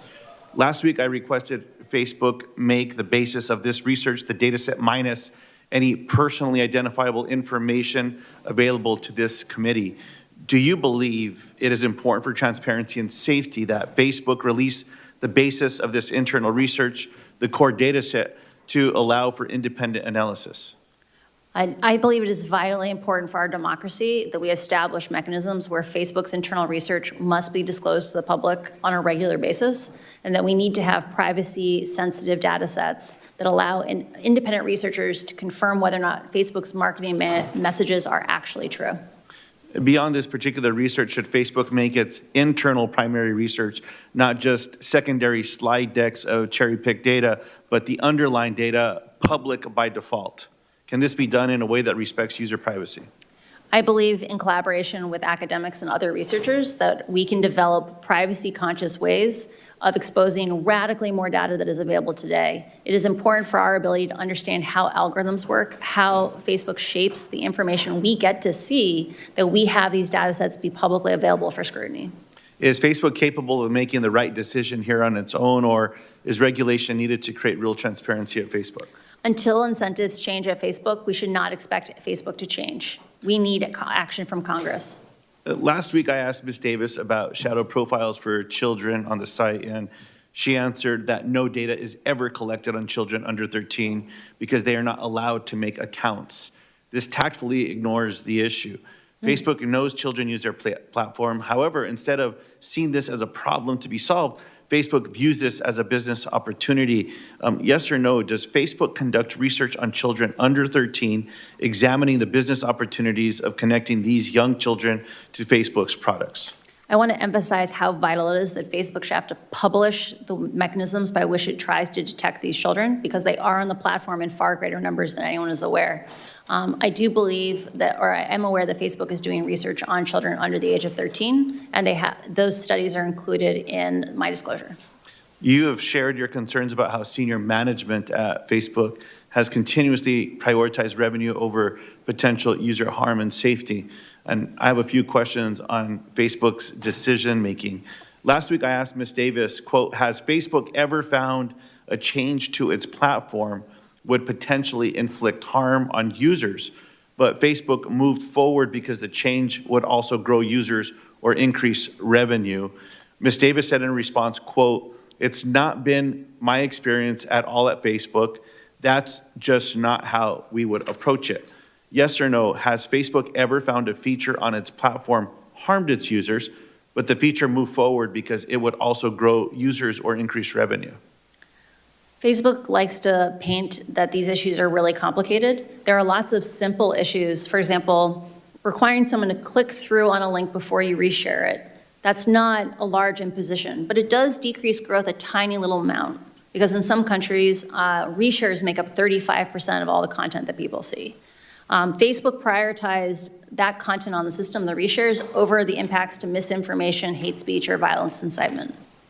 Did these decisions ever come from Mark Zuckerberg directly or from other senior management at Facebook? We have a few choice documents that contain notes from briefings with Mark Zuckerberg, where he chose metrics defined by Facebook, like meaningful social interactions, over changes that would have significantly decreased misinformation, hate speech, and other inciting content. And this is the reference you shared earlier to Ms. Cantwell, April of 2020. Yeah. The soft interventions. Facebook appeared to be able to count on the silence of its workforce for a long time, even as it knowingly continued practices and policies that continue to cause and amplify harm. Facebook content moderators have called out, quote, a culture of fear and secrecy within the company that prevented them from speaking out. Is there a culture of fear at Facebook around whistleblowing and external accountability? Facebook has a culture that emphasizes that insularity is the path forward, that if information is shared with the public, it will just be misunderstood. And I believe that relationship has to change. The only way that we will solve these problems is by solving them together, and we will have much better, more democratic solutions if we do it collaboratively than in isolation. And my final question, is there a senior level executive at Facebook, like an inspector general, who's responsible for ensuring complaints from Facebook employees are taken seriously and that employees' legal, ethical, and moral concerns receive consideration with the real possibility of instigating change to company policies? I'm not aware of that role, but the company is large and it may exist. I appreciate that. It's my understanding that there's a gentleman by the name of Roy Austin, who is the Vice President of Civil Rights, who's described himself as an Inspector General, but he does not have the authority to make these internal conflicts public. The Oversight Board was created by Facebook to review moderation policies related to public content specifically. It was not created to allow employees to raise concerns. So again, another area of interest I believe that we have to act on. I thank you for coming forward today. My pleasure. Happy to serve. The committee is in recess.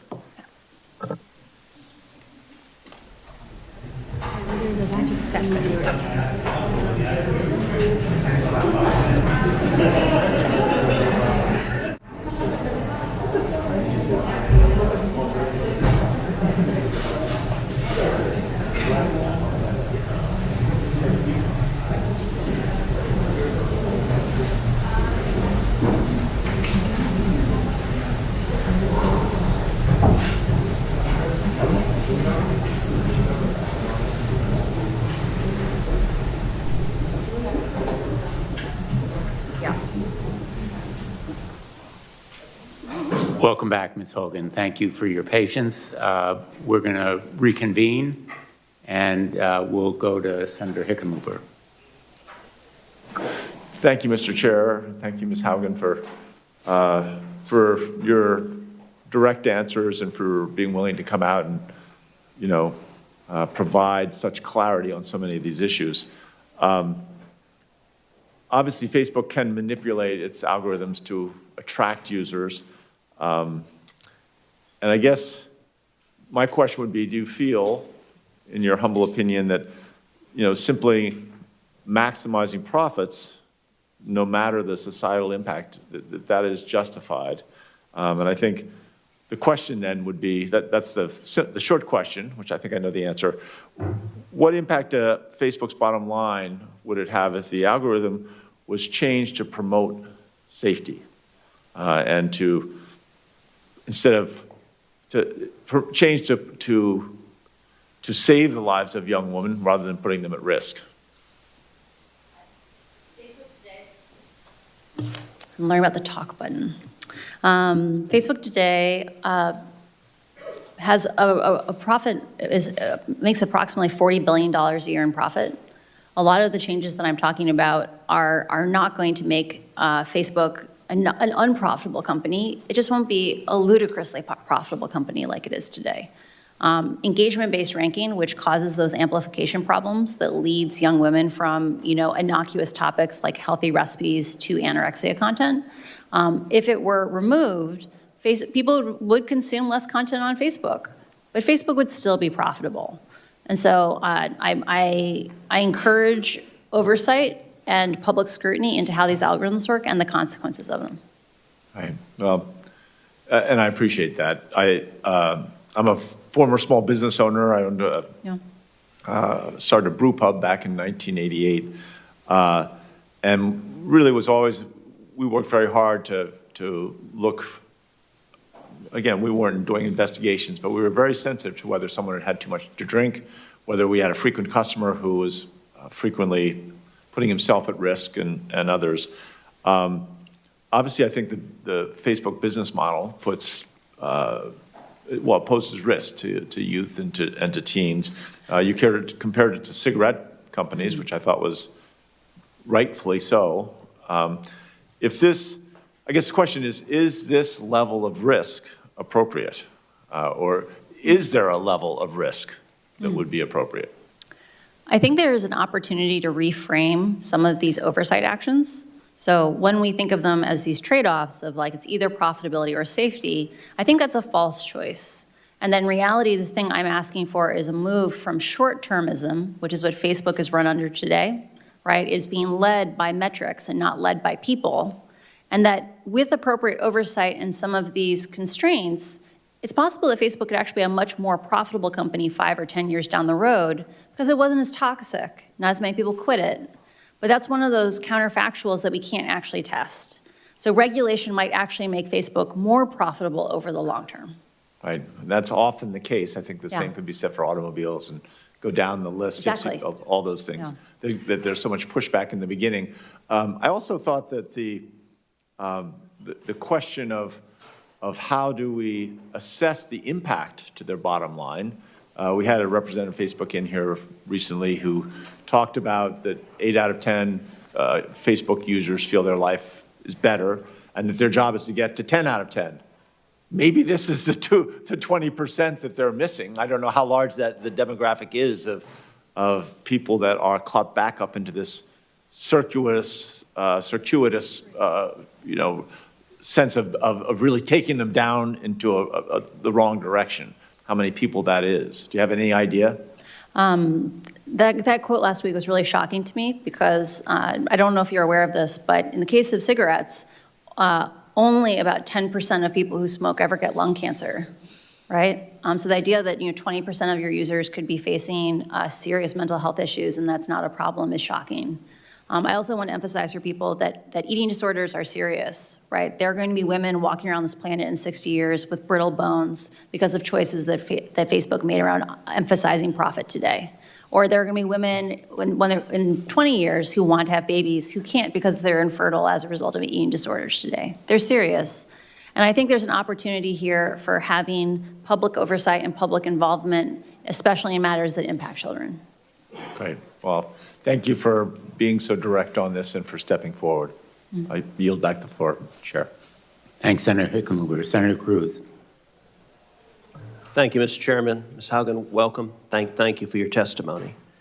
When it concerns Facebook, there are a number of concerns that this committee and Congress has been focused on. Two of the biggest have been Facebook's intentional targeting of kids with content that is harmful to the children. And then secondly, and a discrete issue, is the pattern of Facebook and social media engaging in political censorship. I want to start with the first issue, targeting kids. As you're aware, and as indeed the documents that you provided indicated, Facebook, according to the public reporting on it, Facebook's internal reports found that Instagram makes, quote, body image issues worse for 1 in 3 teen girls. And additionally, it showed that, quote, 13% of British users and 6% of American users trace their desire to kill themselves to Instagram. Is that a fair and accurate characterization of what Facebook's research concluded? I only know what I read in the documents that were included in my disclosure. That is an accurate description of the ones that I have read. Because Facebook has not come forward with the total corpus of their known research, I don't know what their other things say, but yes, there is documents that say those things. So we had testimony last week in the Senate with a witness from Facebook who claimed that information was not accurate and needed to be in context. Now, of course, she wasn't willing to provide the context, the alleged mysterious context. Do you know of any context that would make those data anything other than horrifying and deeply disturbing? Engagement-based ranking and these processes of amplification, they impact all users of Facebook. The algorithms are very smart in the sense that they latch on to things that people want to continue to engage with. And unfortunately, in the case of teen girls and things like self-harm, they develop these feedback cycles where children are using Instagram as to self-soothe, but then are exposed to more and more content that makes them hate themselves. This is a thing where we can't say 80% of kids are okay. We need to say, how do we save all the kids? The Wall Street Journal reported that Mark Zuckerberg was personally aware of this research. Do you have any information one way or the other as to Mr. Zuckerberg's awareness of the research? We have one of the documents included in the disclosures, it details something called Project Daisy, which is an initiative to remove likes off of Instagram. The internal research showed that removing likes off Instagram is not effective as long as you leave comments on those posts. And yet the research directly presented to Mark Zuckerberg said, we should still pursue this as a feature to launch, even though it's not effective, because the government, journalists, and academics want us to do this. Like it would get us positive points with the public.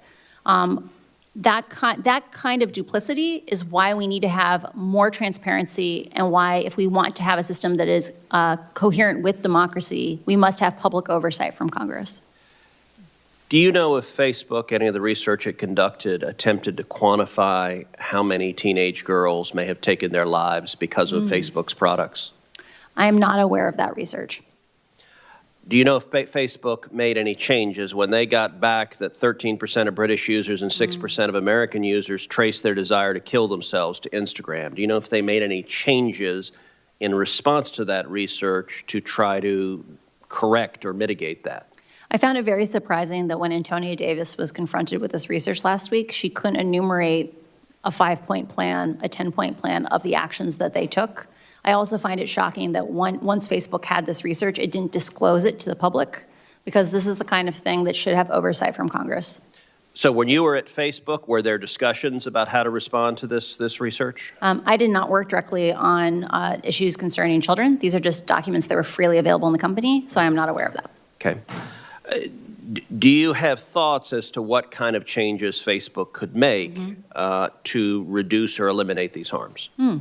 You mentioned earlier concerns around free speech. A lot of the things that I advocate for are around changing the mechanisms of amplification, not around picking winners and losers in the marketplace of ideas.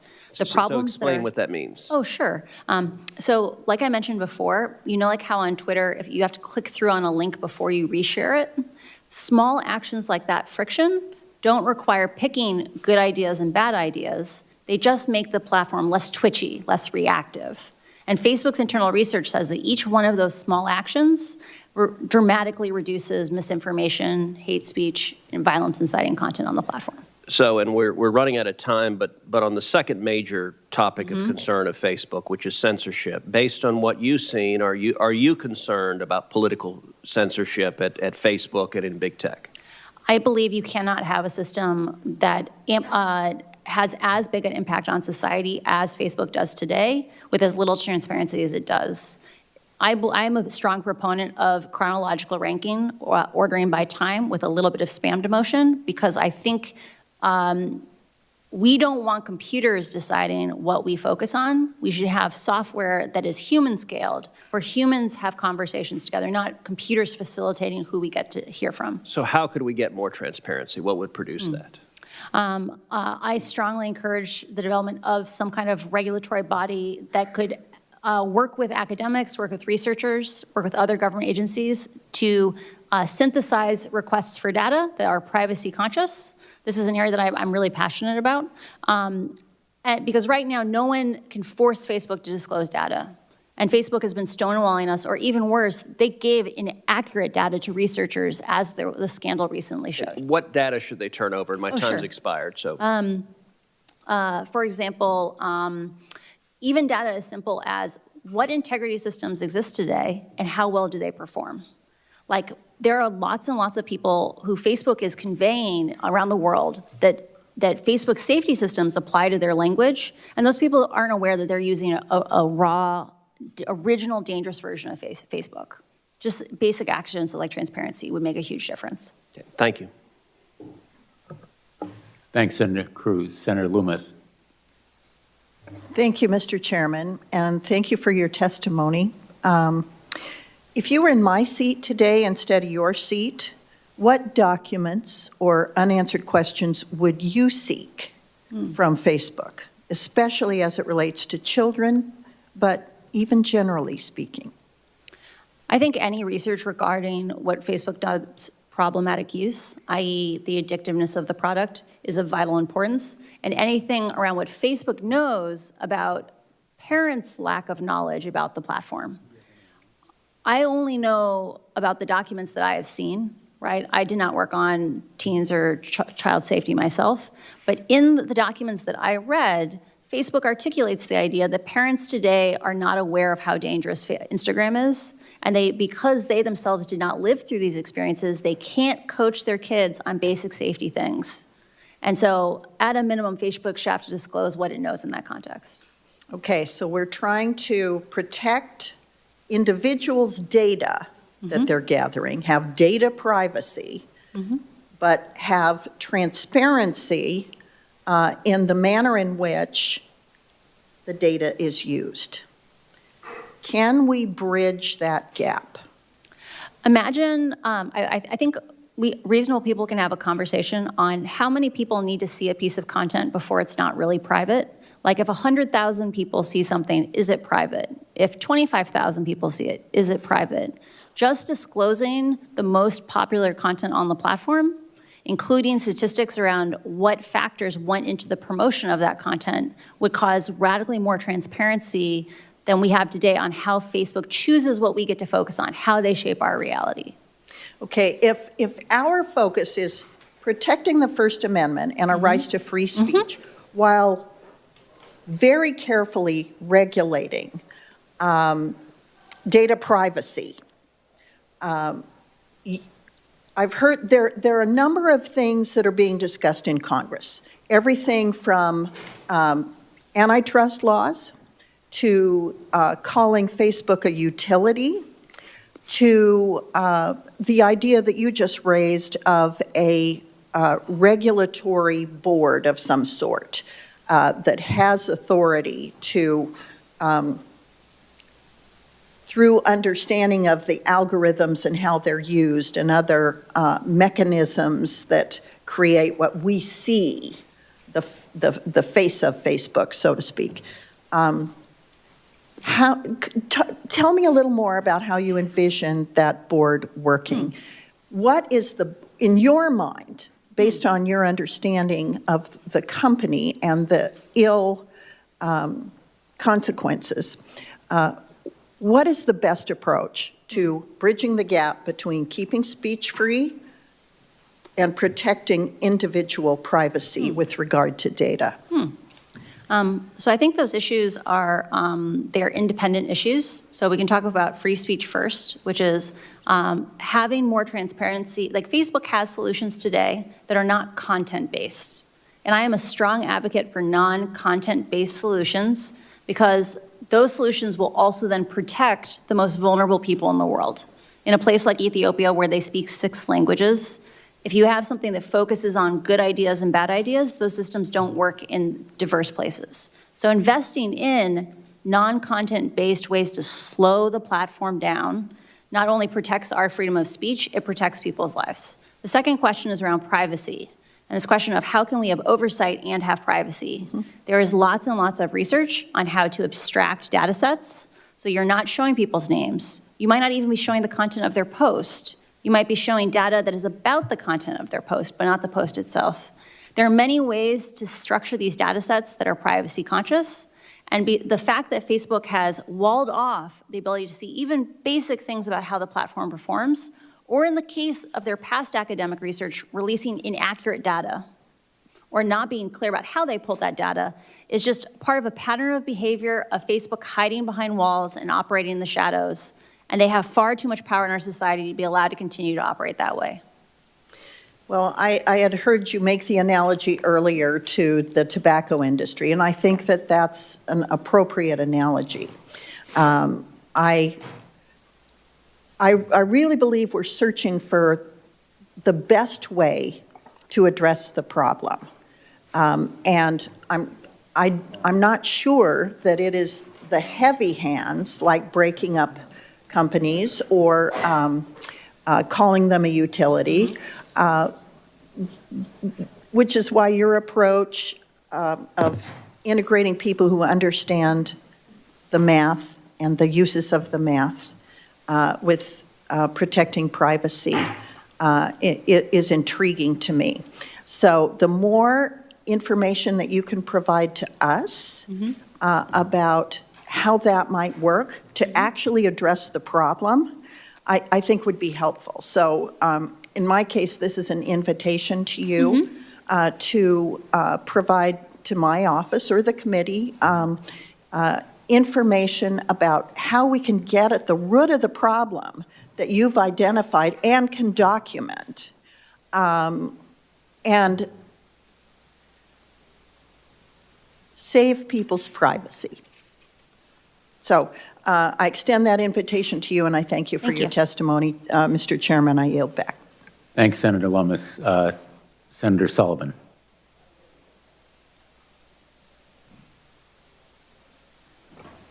Thank you, Mr. Chairman, and I want to thank our witness here. It's been a good hearing. A lot of information's been learned, particularly on the issue of how this is impacting our kids. I think we're going to look back 20 years from now, and all of us are going to be like, what in the hell were we thinking? When we recognize the damage that it's done to a generation of kids. Do you agree with that, Ms. Haugen? When Facebook has made statements in the past about how much benefit Instagram is providing to kids' mental health, like kids are connecting who were once alone, what I'm so surprised about that is if Instagram is such a positive force, have we seen a golden age of teenage mental health in the last 10 years? Yeah. No, we've seen the opposite, right? We've seen escalating rates of suicide and depression amongst teenagers. And do you think those rates are at least in part driven by the social media phenomenon? There is a broad swath of research that supports the idea that usage of social media amplifies the risk for these mental health harms. So right now, and this hearing's helping illuminate it, we are seeing... And Facebook's own research shows that. Right? Yeah. Say that again, that's important. And Facebook's own research shows that. Right, the kids are saying, I am unhappy when I use Instagram and I can't stop. That if I leave, I'm afraid I'll be ostracized. Right. And that's so sad. So they know that. That's what their research shows. So what do you think drives them to, I had this discussion with the witness last week, and I said, well, you know, I think they called it their timeout or stop. I said, but isn't that incompatible with your business model? Because your business model is more time online, more eyeballs online. Isn't that the fundamental elements of their business model? Facebook has had both an interesting opportunity and a hard challenge from being a closed system. So they have had the opportunity to hide their problems. And like often people do when they can hide their problems, they get in over their heads. And I think Facebook needs an opportunity to have Congress step in and say, guess what? You don't have to struggle by yourself anymore. You don't have to hide these things from us. You don't have to pretend they're not problems. You can declare moral bankruptcy and we can figure out how to fix these things together. Because we solve problems together, we don't solve them alone. And by moral bankruptcy, one of the things that I appreciate the phrase that the chairman and you've been using is one of those elements, which is they know this is a problem. They know it's actually impacting negatively the mental health of the most precious assets we have in America, our youth, our kids. I have 3 daughters. They know that that is happening, and yet the moral bankruptcy, from your perspective, is the continuation of this simply because that's how they make money? I phrase it slightly differently. We have financial bankruptcy because we value people's lives more than we value money, right? The people get in over their heads and they need a process where they admit they did something wrong, but we have a mechanism where we forgive them and we have a way for them to move forward. Facebook is stuck in a feedback loop that they cannot get out of. They have been hiding this information because they feel trapped, right? Like they would have come forward if they had solutions to these things. They need to admit they did something wrong and that they need help to solve these problems. And that's what moral bankruptcy is. Let me ask, I'm going to switch gears here, and this is,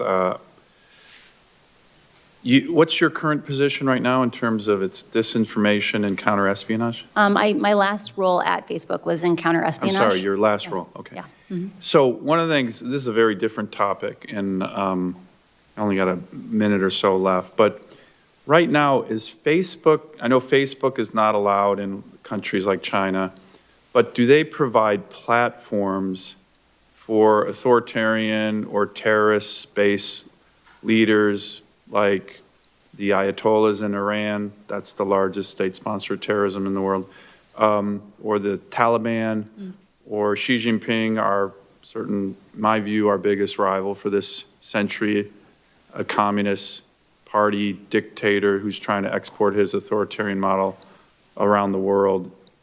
Do they provide a platform for those kind of leaders who, in my view, clearly don't hold America's interests in mind? Does Facebook provide that platform? During my time working with the Threat Intelligence Org, so I was a product manager supporting the counter-espionage team.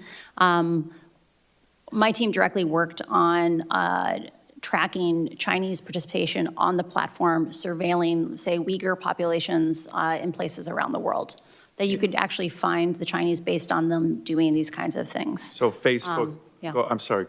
We also saw active participation of, say, the Iran government doing espionage on other state actors. So this is definitely a thing that is happening, and I believe Facebook's consistent understaffing of the counter-espionage, information operations, and counterterrorism teams is a national security issue, and I'm speaking to other parts of Congress about that. So you are saying, in essence, that the platform, whether Facebook knows it or not, is being utilized by some of our adversaries in a way that helps push and promote their interests at the expense of America's? Yes, Facebook's still very aware that this is happening on the platform. And I believe the fact that Congress doesn't get a report of exactly how many people are working on these things internally is unacceptable, because you have a right to keep the American people safe. Great, thank you very much. Thanks, Senator Sullivan. You may have just opened an area for another hearing. Sorry, yeah. Yeah, I have strong national security concerns about how Facebook operates today. Well, right, I mean, it's a I'm issue. not being at all facetious. Thank you for your questions on this topic, and I know you have a busy schedule, but we may want to discuss this issue with you, members of our committee, at least informally, and if you'd be willing to come back for another hearing. That certainly is within the realm of possibility. I haven't consulted the ranking member, but or the chairwoman, but thank you for your honesty and your candor on that topic. Senator Scott. Thank you, Chairman. First off, thanks for coming forward, and thanks for coming forward in a manner that you want to have positive change. So that's not always what happens. Earlier this year, I sent a letter to Facebook and other social media platforms asking them to detail the harmful impacts, including effects on mental health, their platforms have on children and teens. So your reports reveal that Facebook has been fully aware of this for a while, and the harmful impacts, especially on young women. So I think we all agree that's completely unacceptable, and we've got to figure out how we protect the people that are vulnerable in this country from the harmful impacts of Facebook and other social media platforms. So first off, do you think there should be greater consideration for age when it comes to using any social media? I strongly encourage raising age limits to 16 or 18 years old based on looking at the data around problematic use or addiction on the platform and children's self-regulation issues. So I think you addressed this a little bit, but why do you think Facebook didn't address this publicly when they figured it out internally that they were having an adverse impact on young people, especially young women? Why didn't they come forward and say, we've got a problem, we've got to figure this out? I have a huge amount of empathy for Facebook. These are really, really hard questions. And part of why I was saying, I think they feel a little trapped and isolated is the problems that are driving negative social comparison on Instagram. Facebook's own research says Instagram is actually distinctly worse than, say, TikTok or Snapchat or Reddit, because TikTok is about doing fun things with your friends. Snapchat is about faces and augmented reality. Reddit is vaguely about ideas, but Instagram is about bodies and about comparing lifestyles. And so I think there are real questions where like Instagram would have to come in and think hard about their product or about like what is their product about. And I don't think those answers are immediately obvious. But that's why I believe we need to solve problems together and not alone, because collaborating with the public will give us better solutions. So do you think Facebook was trying to mitigate the problem? I think within the set of incentives that they were working within, they did the best they could. Unfortunately, those incentives are not sustainable and they are not acceptable in our society. Do you think Facebook and other social media platforms ought to be required to report any harmful effects they have on young people? One of the things that I found very interesting after the report in the Wall Street Journal on teen mental health was that a former executive at the company said Facebook needs to be able to have private research. And the part that I was offended by this was Facebook has had some of this research on the negative effects of Instagram on teenagers for years. I strongly support the idea that Facebook should have a year, maybe 18 months to have private research, but given that they are the only people in the world who can do this kind of research, that the public never gets to do it, they shouldn't be allowed to keep secrets when people's lives are on the line. So, Because to be clear, if they make $40 billion a year, they have the resources to solve these problems. They're choosing not to solve them. yeah. Didn't that surprise you? They wouldn't put more effort into this? I know, Because yeah. you know it's going to catch up with them eventually, right? Yeah, why wouldn't you? like I mentioned earlier to Senator Hickenlooper, right, coming in and having oversight might actually make Facebook a more profitable company 5 or 10 years from now. Because toxicity, Facebook's own research shows they have something called an integrity holdout. These are people who don't get protections from integrity systems to see what happens to them. Right. And those people who deal with a more toxic, painful version of Facebook use Facebook less. And so one could reason a kinder, friendlier, more collaborative Facebook might actually have more users 5 years from now. So it's in everyone's interest. Do you think, I've got a bill, and there's a lot of bills that I think we've all talked about, but mine is called the Data Act. It's going to require express consent from users for large platforms to use algorithms on somebody. You agree with that? Shouldn't we consent before they get to take everything about us and go sell it? Pick how they send things to us?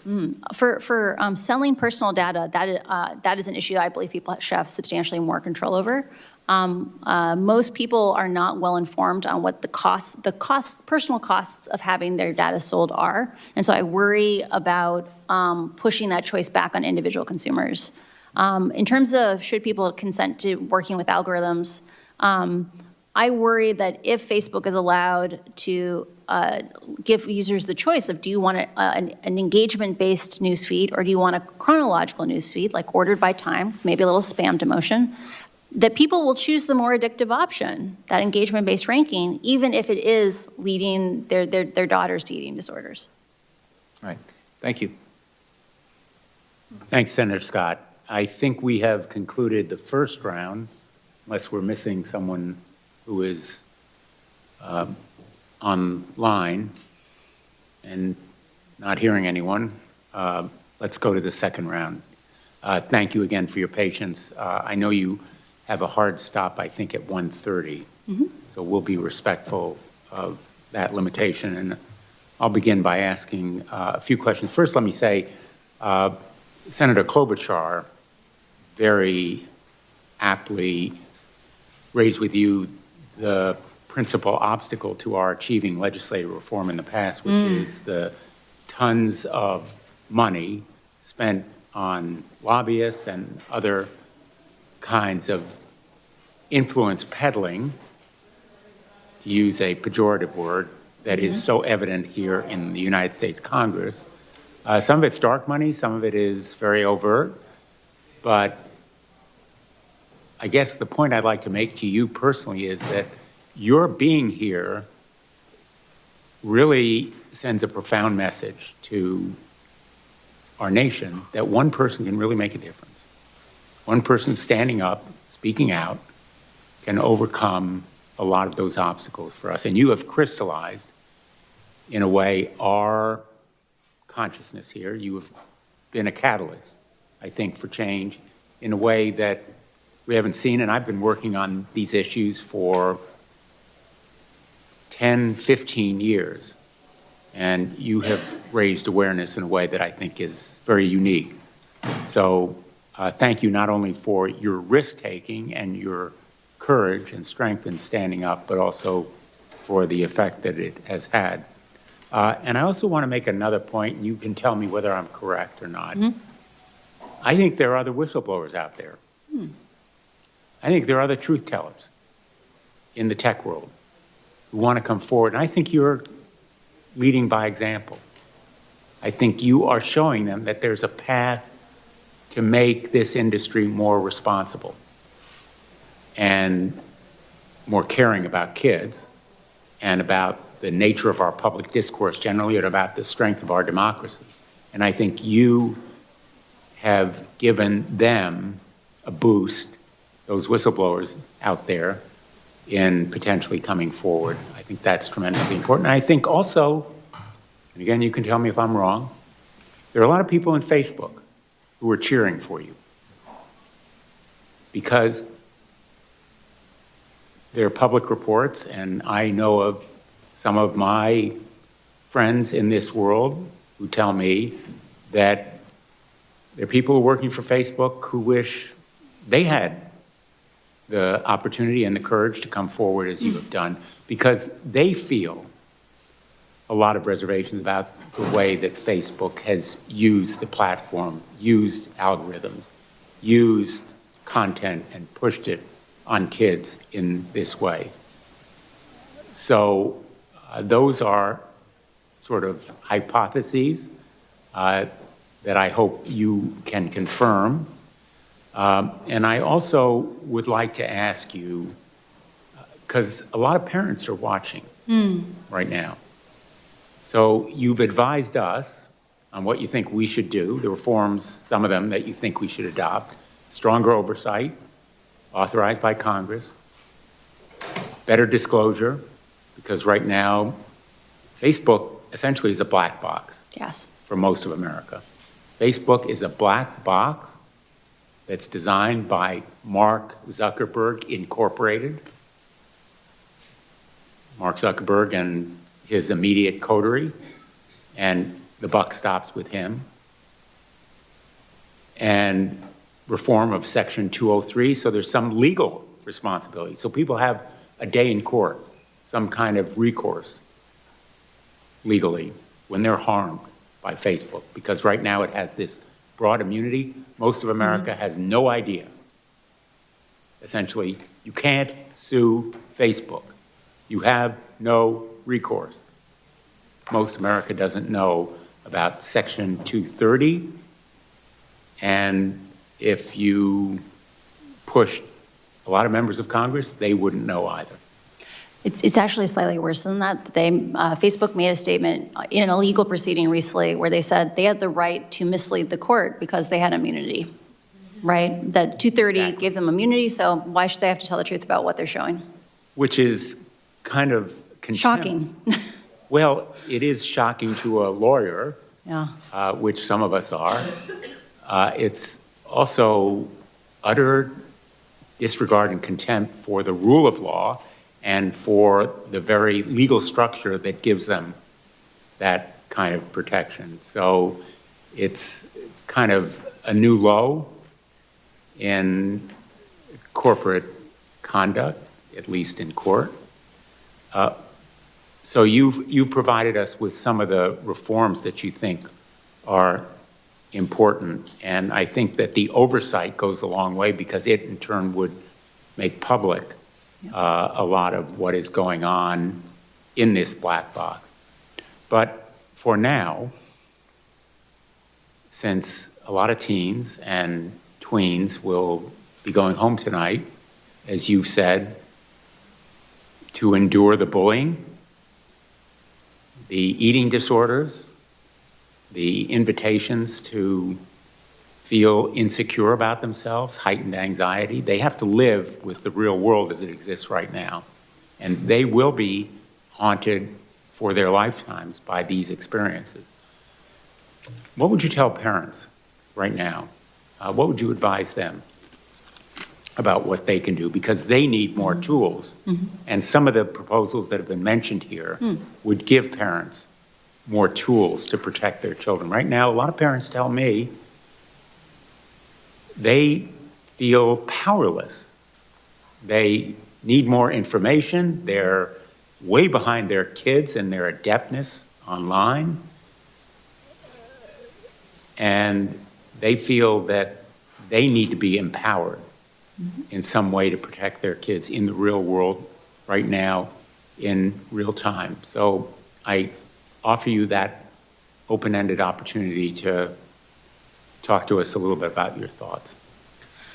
Very rarely do you have one of these generational shifts where the generation that leads, like parents who guide their children, have such a different set of experiences that they don't have the context to support their children in a safe way. There is an active need for schools or maybe the National Institutes of Health to make established information where if parents want to learn on how they can support their kids, it should be easy for them to know what is constructive and not constructive. Because Facebook's own research says kids today feel like they are struggling alone with all these issues because their parents can't guide them. And one of the things I'm saddest when I look on Twitter is when people blame the parents for these problems with Facebook. They say, just take your kid's phone away. And the reality is those issues are a lot more complicated than that. And so we need to support parents, because right now, if Facebook won't protect the kids, we at least need to help the parents to protect the kids. If parents are anguished They are. about this issue. Parents are hardly uncaring. They need the tools, they need to be empowered. And I think that the major encouragement for reforms is going to come from those parents. And you have pointed out, I think in general, but I'd like you to just confirm for me, this research and the documents containing that research is not only findings and conclusions, it's also recommendations for changes.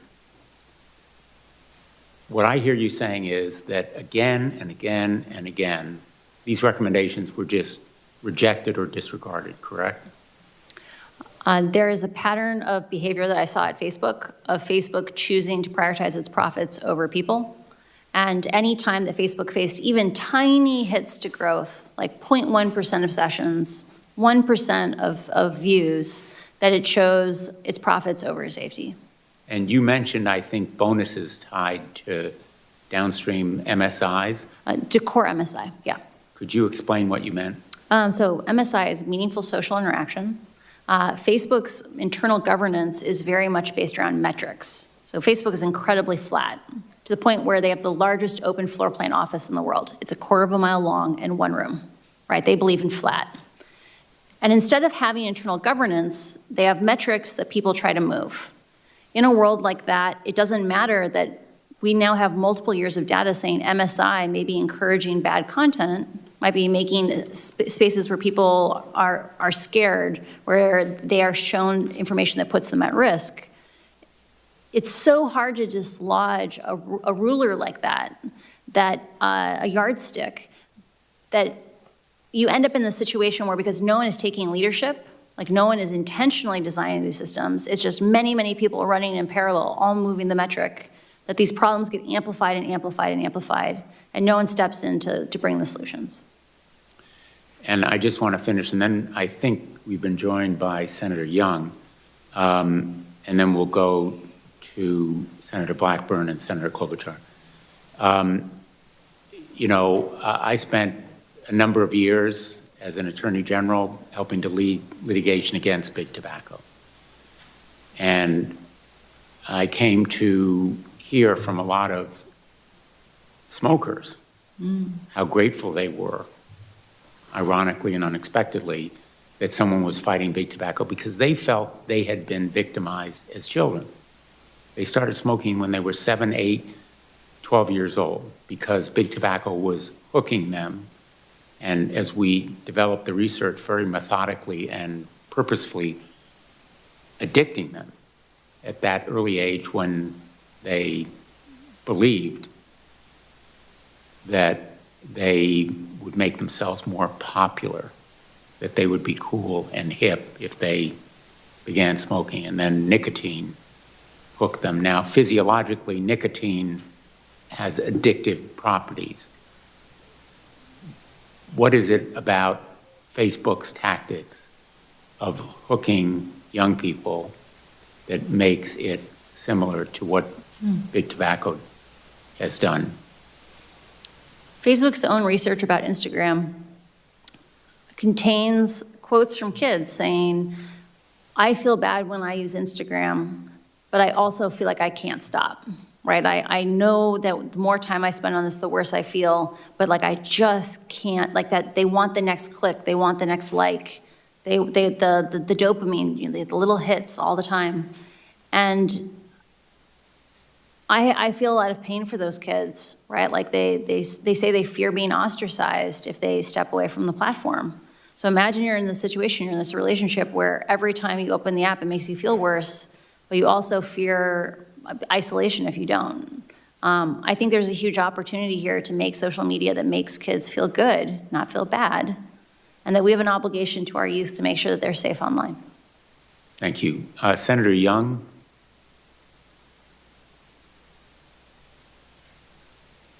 Jen, thank you for your compelling testimony. In that testimony, you discuss how Facebook generates self-harm and self-hate, especially among vulnerable groups like teenage girls. I happen to be a father of 4 kids, 3 daughters, 2 of whom are teenagers, and as you just alluded to, most adults, myself included, have never been a teenager during the age of Facebook, Instagram, and these other social media platforms. And therefore, I think it can be really hard for many of us to fully appreciate the impact that certain posts may have, including, I would add, on a teen's mental health. So can you discuss the short and long-term consequences of body image issues on these platforms, please? The patterns that children establish in their teenage years live with them for the rest of their lives. The way they conceptualize who they are, how they conceptualize how they interact with other people, are patterns and habits that they will take with them as they become adults, as they themselves raise children. I'm very scared about the upcoming generation because when you and I interact in person and I say something mean to you and I see you wince or I see you cry, that makes me less likely to do it the next time, right? That's a feedback cycle. Online kids don't get those cues and they learn to be incredibly cruel to each other and they normalize it.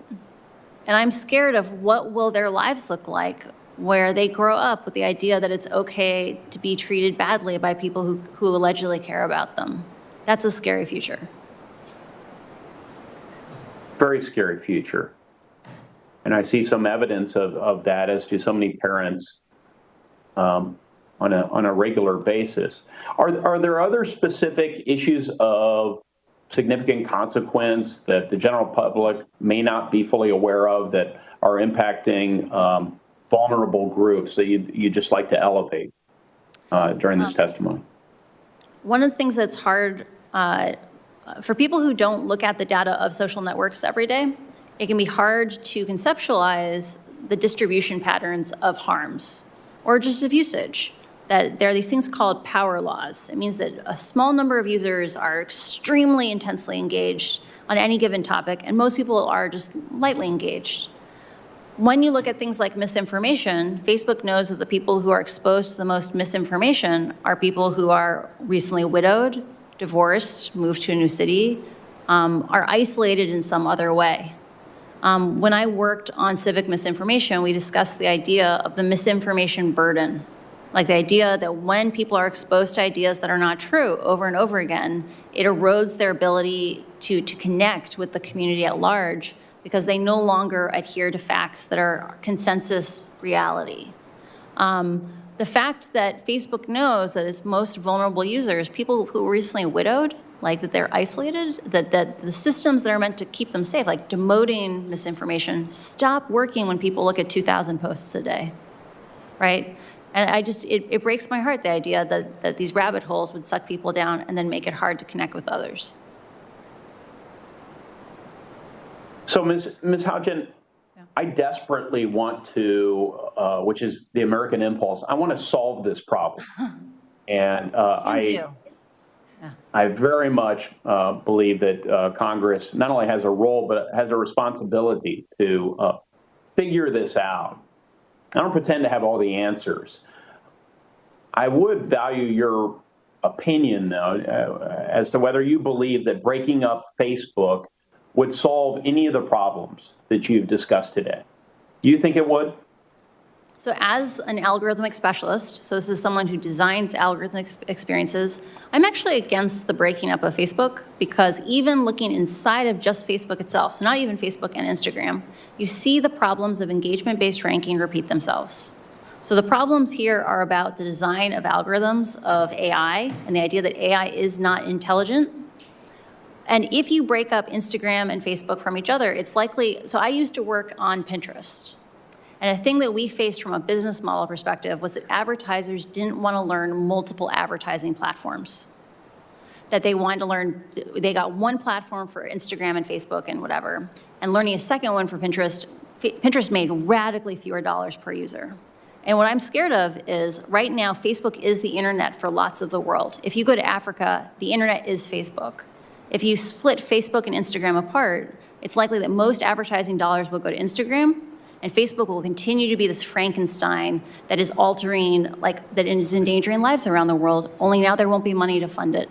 And so I think oversight and finding collaborative solutions with Congress is going to be key, because these systems are going to continue to exist and be dangerous even if broken up. Thank you. Thanks, Ms. Senator Haugen. Young. Senator Blackburn. Thank you, Mr. Chairman. I have a text that was just put up by Facebook's spokesperson, Andy Stone.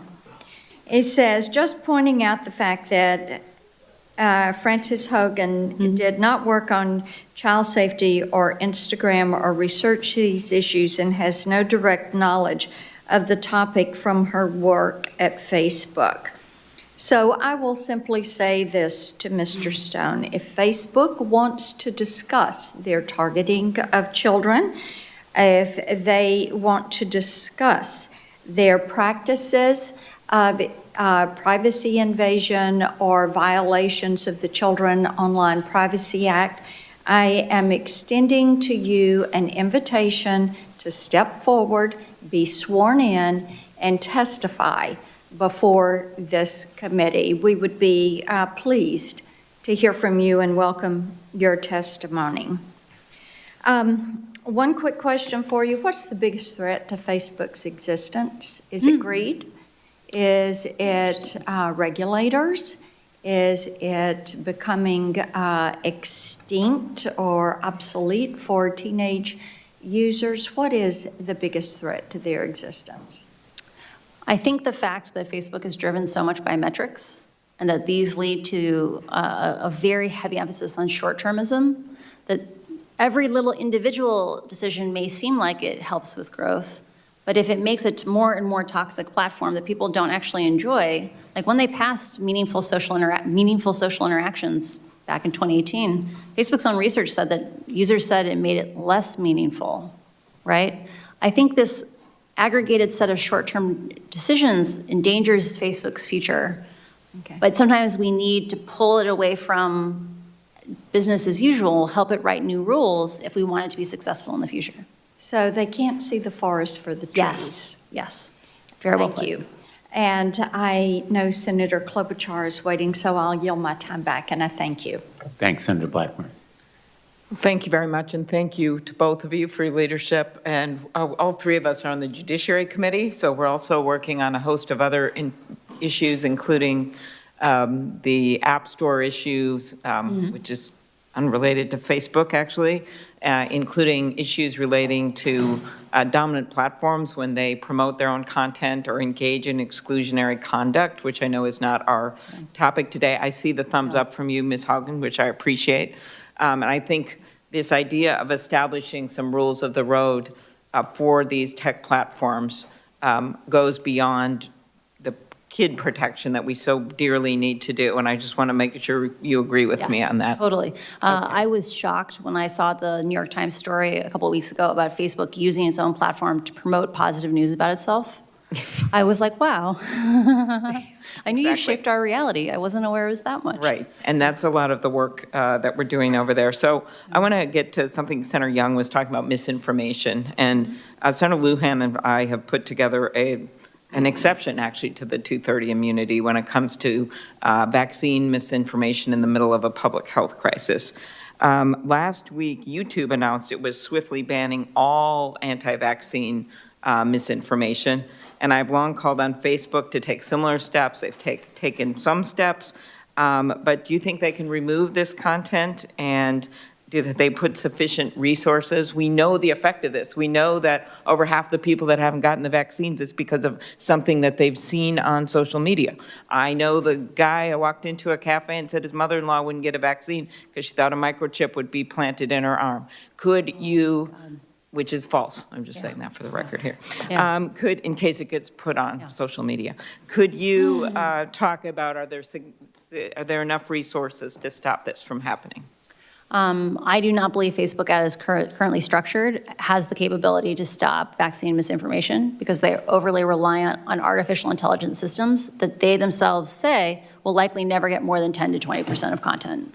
There you go. And yet it's a company that, the cap over $1 trillion, one of the world's biggest companies that we've ever known. And that's what really bothers me. Here, Senator Lujan and I also have pointed out the issue with content moderators. Does Facebook have enough content moderations for content in Spanish and other languages besides English? One of the things that was disclosed, we have documentation that shows how much operational investment there was by different languages, and it showed a consistent pattern of underinvestment in languages that are not English. I am deeply concerned about Facebook's ability to operate in a safe way in languages beyond maybe the top 20 in the world. Okay, thank you.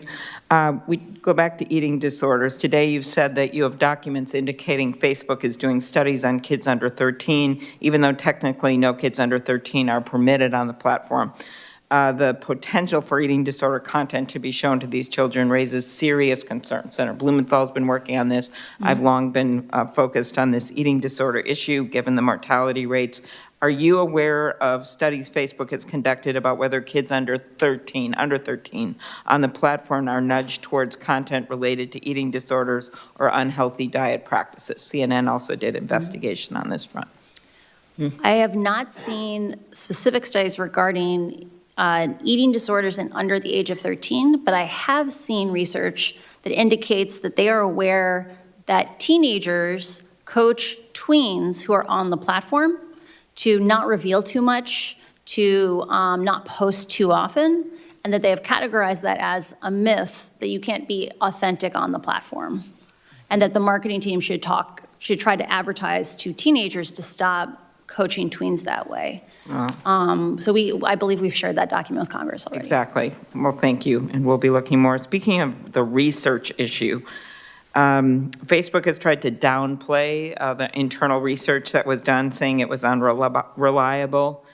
It seems to me that they're trying to mislead us there. The research was extensive, surveying hundreds of thousands of people traveling around the world to interview users. In your view, are the internal researchers at Facebook who examine how users are affected by the platform, is their work thorough? Are they experienced? Is it fair for Facebook to throw them under the bus? Facebook has one of the top-ranked research programs in the tech industry. Like, they've invested more in it than I believe any other social media platform.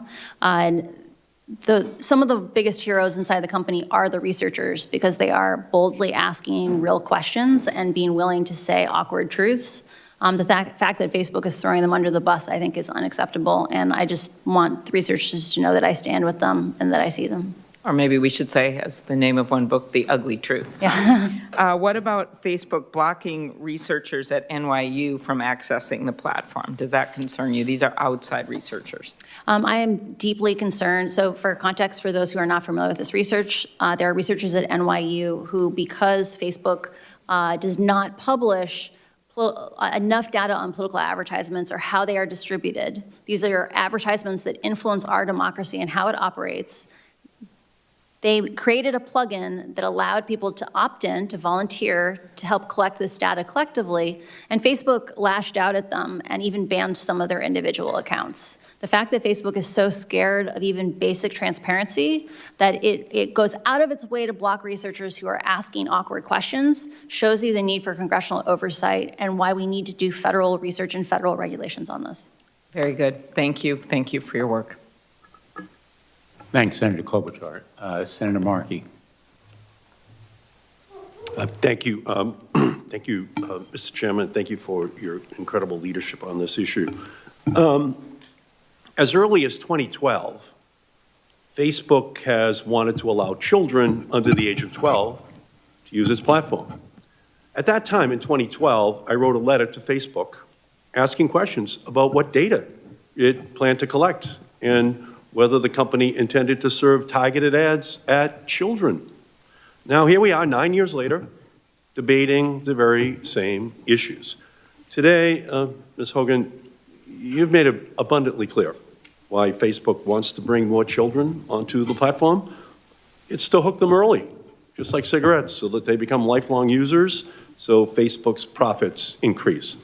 Yet, we should also ask why in the last 9 years has the company not launched Facebook for Kids or Instagram for Kids?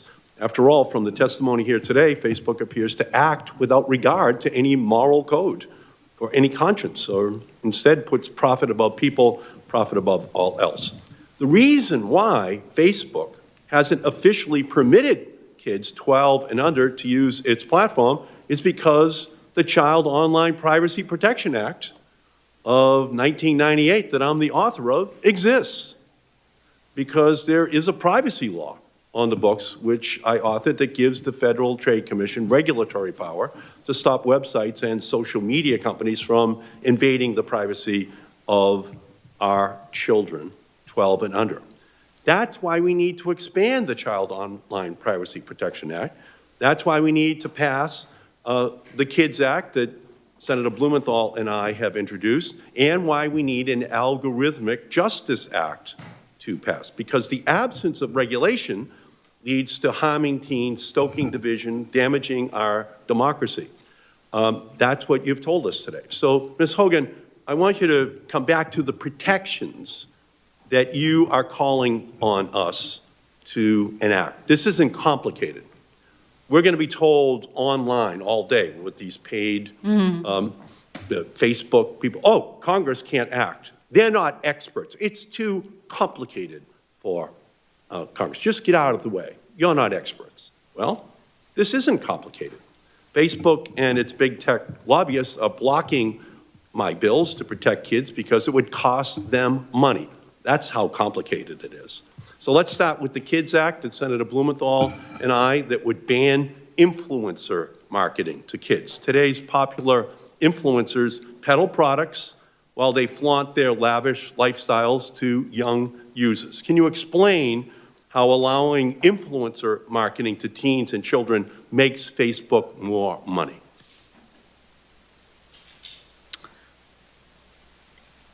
The business model that provides a great deal of the content on Instagram is one where people produce content for free. They put it on Instagram for free, no one's charged for it. But many of those content creators have sponsorships from brands or from other affiliate programs. Facebook needs those content creators to continue to make content so that we will view content and in the process view more ads. Facebook provides tools to support influencers who do influencer marketing because it gives them the supply of content that allows them to keep people on the platform, viewing more ads, making more money for them. Yeah, so I am actually the author of the 1990 Children's Television Act. What does that do?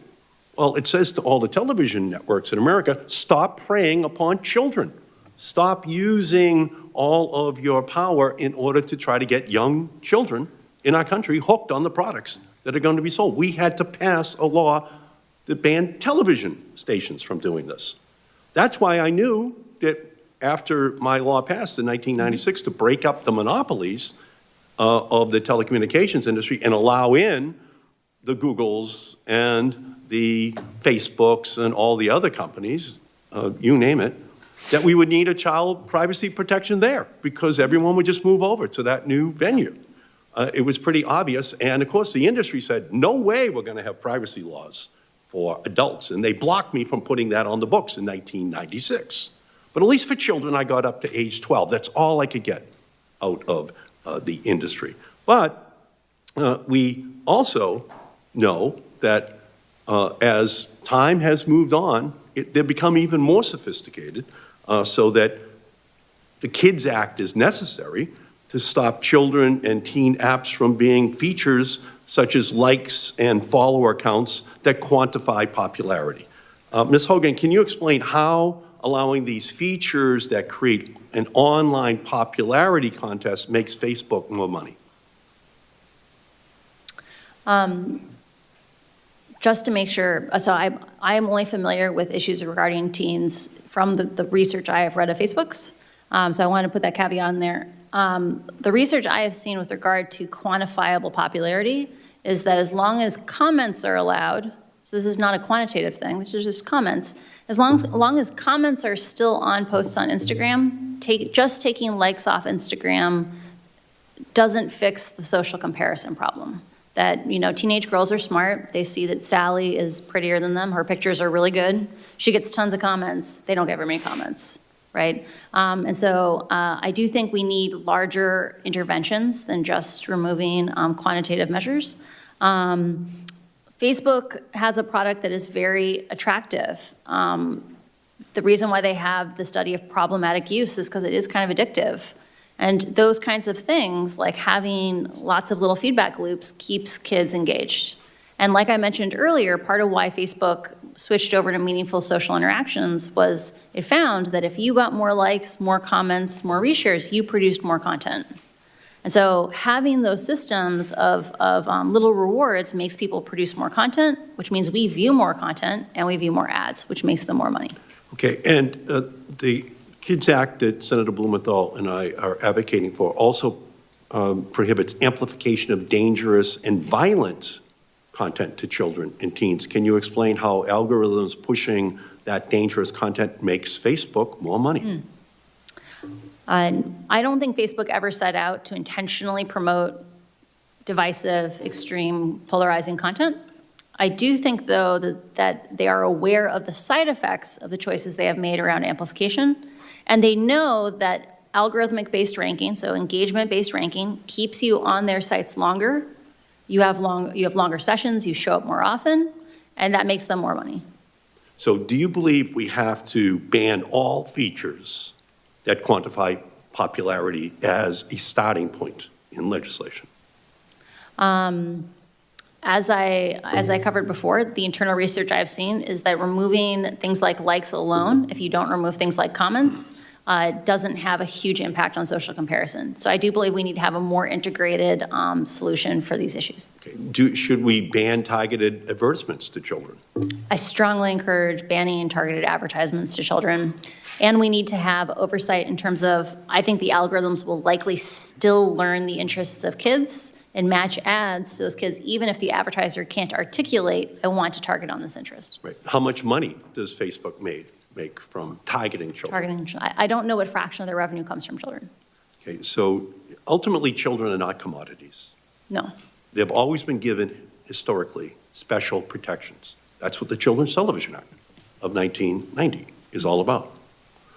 They've always been given this special safety zone so that children can grow up without being preyed upon by marketers. When I was a boy and the salesman would knock on the front door, my mother would just say, "Tell him I'm not home." That man is not getting into our living room. Well, I would say to my mother, but you are home. Not to him, she would say. Well, we need to give parents the ability just to say, no one's home for you and your company and your attempts to prey upon children, to get into our living room. That's our moment in history. We have to make sure that we respond to the challenge. Thank you, Mr. Chairman.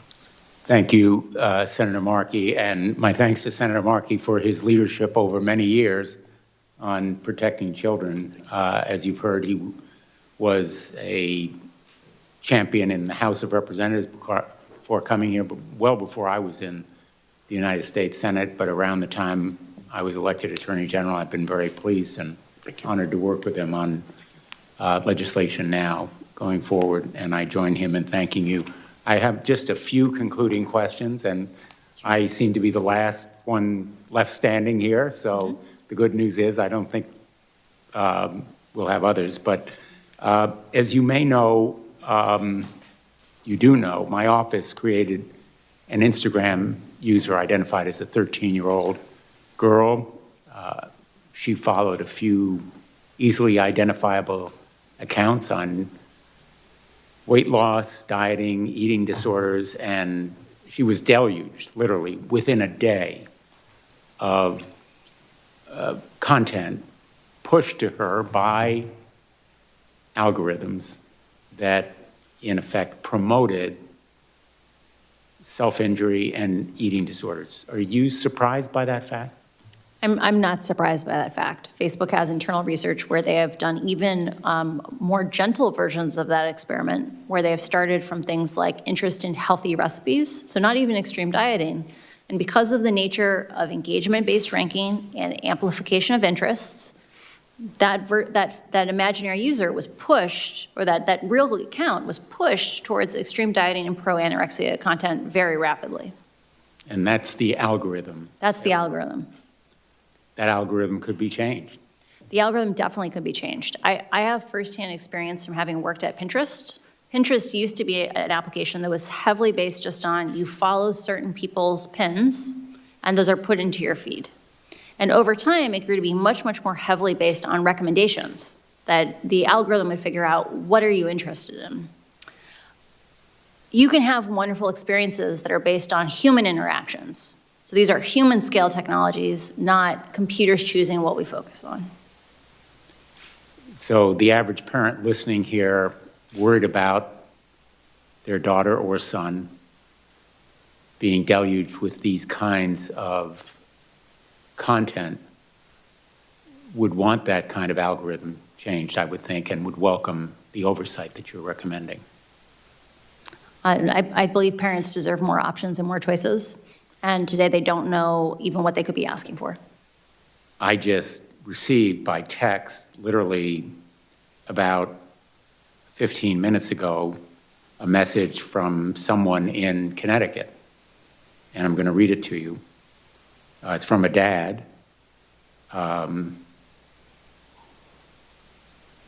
in tears right now watching your interaction with Frances Haugen.